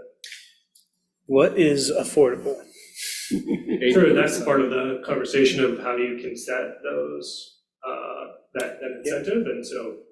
How do other communities do it, I guess, would be the question. Yeah, so it's a range. In most of what I've seen in Oregon is either at 60% of the area median income. Not quite sure where exactly that would fall in Independence, but that's usually considered very low income, and then or below 80% of the area median income, and that's considered low income. Some states or some cities have even gone lower at 50% or 30%. It's very, very difficult for a private developer to build housing that's affordable at those very low income levels. So it's really only becomes an effective incentive if it's at more of that 60 or 80% of area median income. Thank you. Yeah. And that's a really important question for these, because we do see plenty of incentives out there that are just not large enough to incent to be effective. The costs of complying with that outweigh the benefits of using it. And so that's a big part of that process, is calibrating it to make sure that it actually is attractive for a developer to use. Otherwise, it'll only be used by your nonprofit affordable housing developers, which is fine too, but it really doesn't really leverage the private market to also potentially provide some income restricted units. So increased density, a break on SDCs, or, Well, we're focused here on the zoning incentives, so right, those other types of financial incentives are something you could explore in your housing production strategy. We really focus Okay. more on land Just use on- here, and so okay. zoning, and that would, most of the time, that looks like relief from a maximum density that would be increased. So for example, the RH zone, it's 20 units per acre, perhaps it's 30 units per acre for a affordable project. Increase in height is another one that may or may not be effective depending on a number of factors. Reduced parking requirements is another one that can be used, can also be effective. So the most effective is probably a combination of those. but you're talking about Southwest, so you're not close to the buses at all, and you're not close to a through road, and Yeah, this is where it makes sense to really design it around the zone and the location. So, in your downtown zone and close in, you may want to vertical tax break or vertical incentive. That too, vertical mixed use. or Mixed near incentive the is another thing. central plaza. Yeah, just for like buildings downtown to develop second and third and fourth floor, a residential. So would that include building up higher to allow more rooms? Where and it's then- allowed, yeah. Where it's allowed, got it. Because we just did a. Just looking at the height limitations. Yeah. Mhm. Times ago. Yeah, sorry, we're all over the place, but we're into this. That should all be part of the equation. If you're looking at your maximum height, it would make sense at that point. I'd also look at if you want to have a height bonus or you want to have a density bonus, you might want to set at that maximum height at a place where you would be comfortable also with some additional story. If you want to incentivize income restricted units.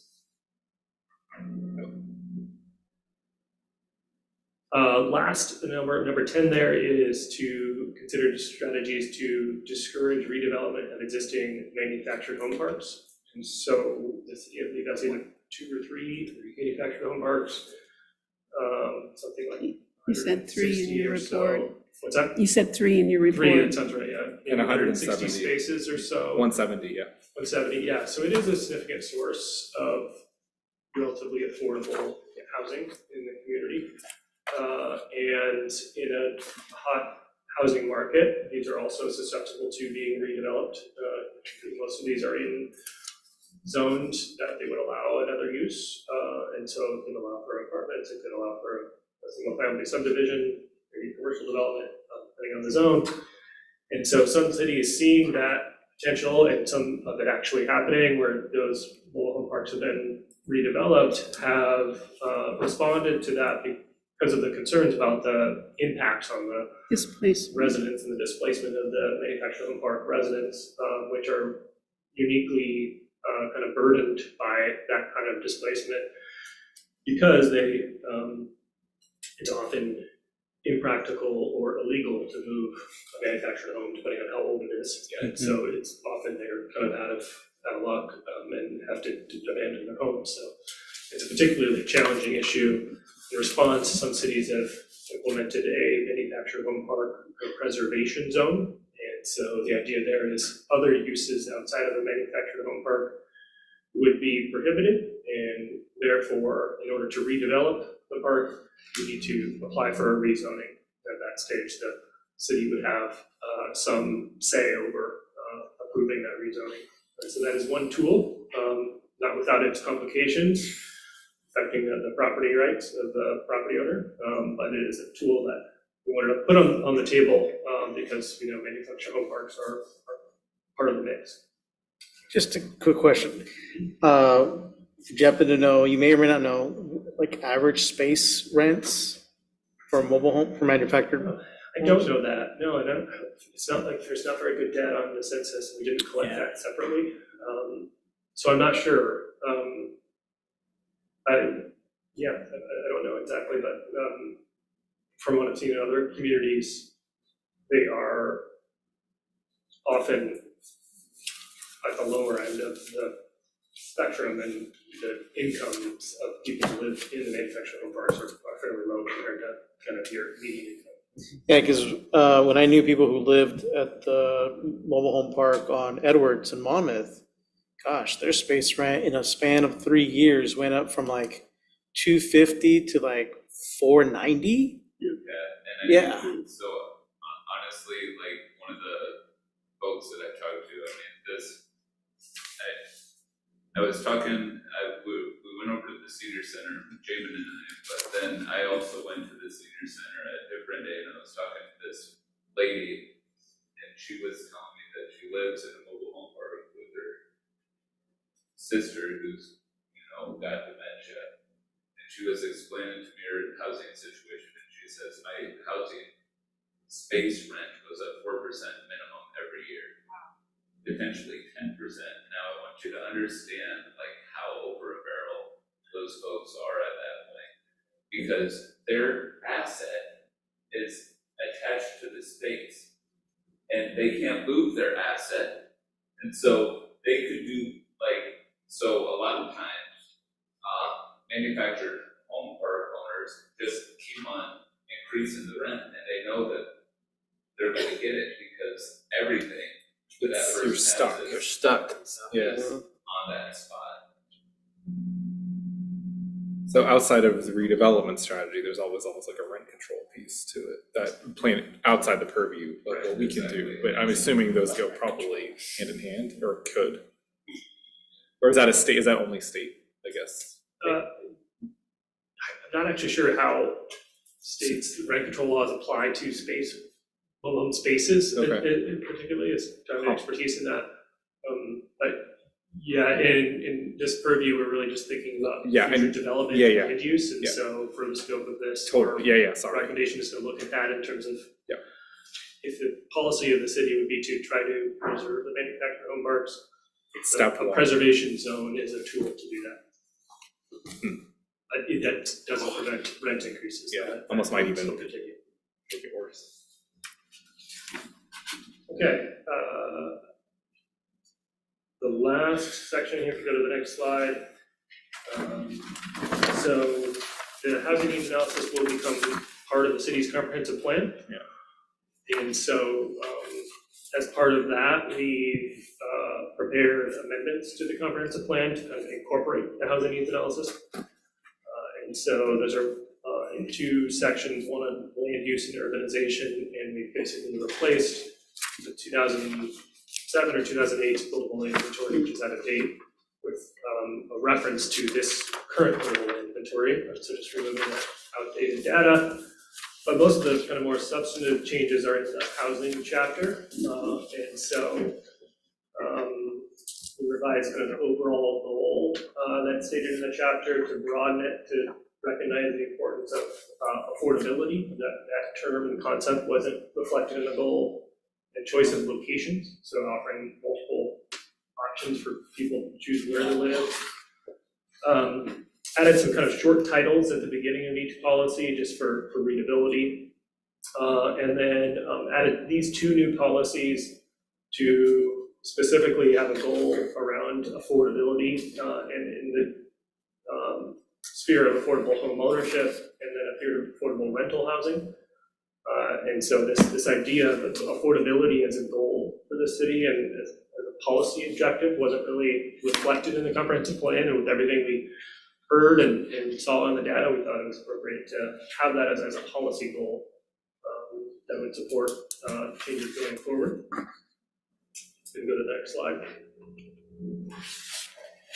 And then we revised one policy about housing mix to just make it a little less prescriptive about what housing types could count as not being single family. So there's a policy there the city would support at least 30% of housing being multifamily housing. It said we broadened that because we think it should include other housing types, which may not technically be multifamily housing, but are a good alternative.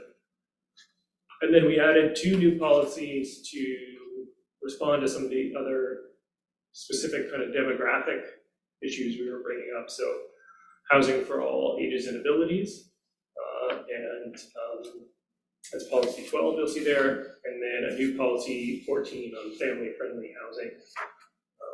And so trying to memorialize in the comprehensive plan some of those things we heard from the community, which seem to be policy goals for the community going forward that we want to try to implement policies and strategies to address those needs. Okay, I think that is the end of this presentation. What other questions do you have? Sorry to keep you here so long. What's that? Sorry to keep you here so long. No problem. No.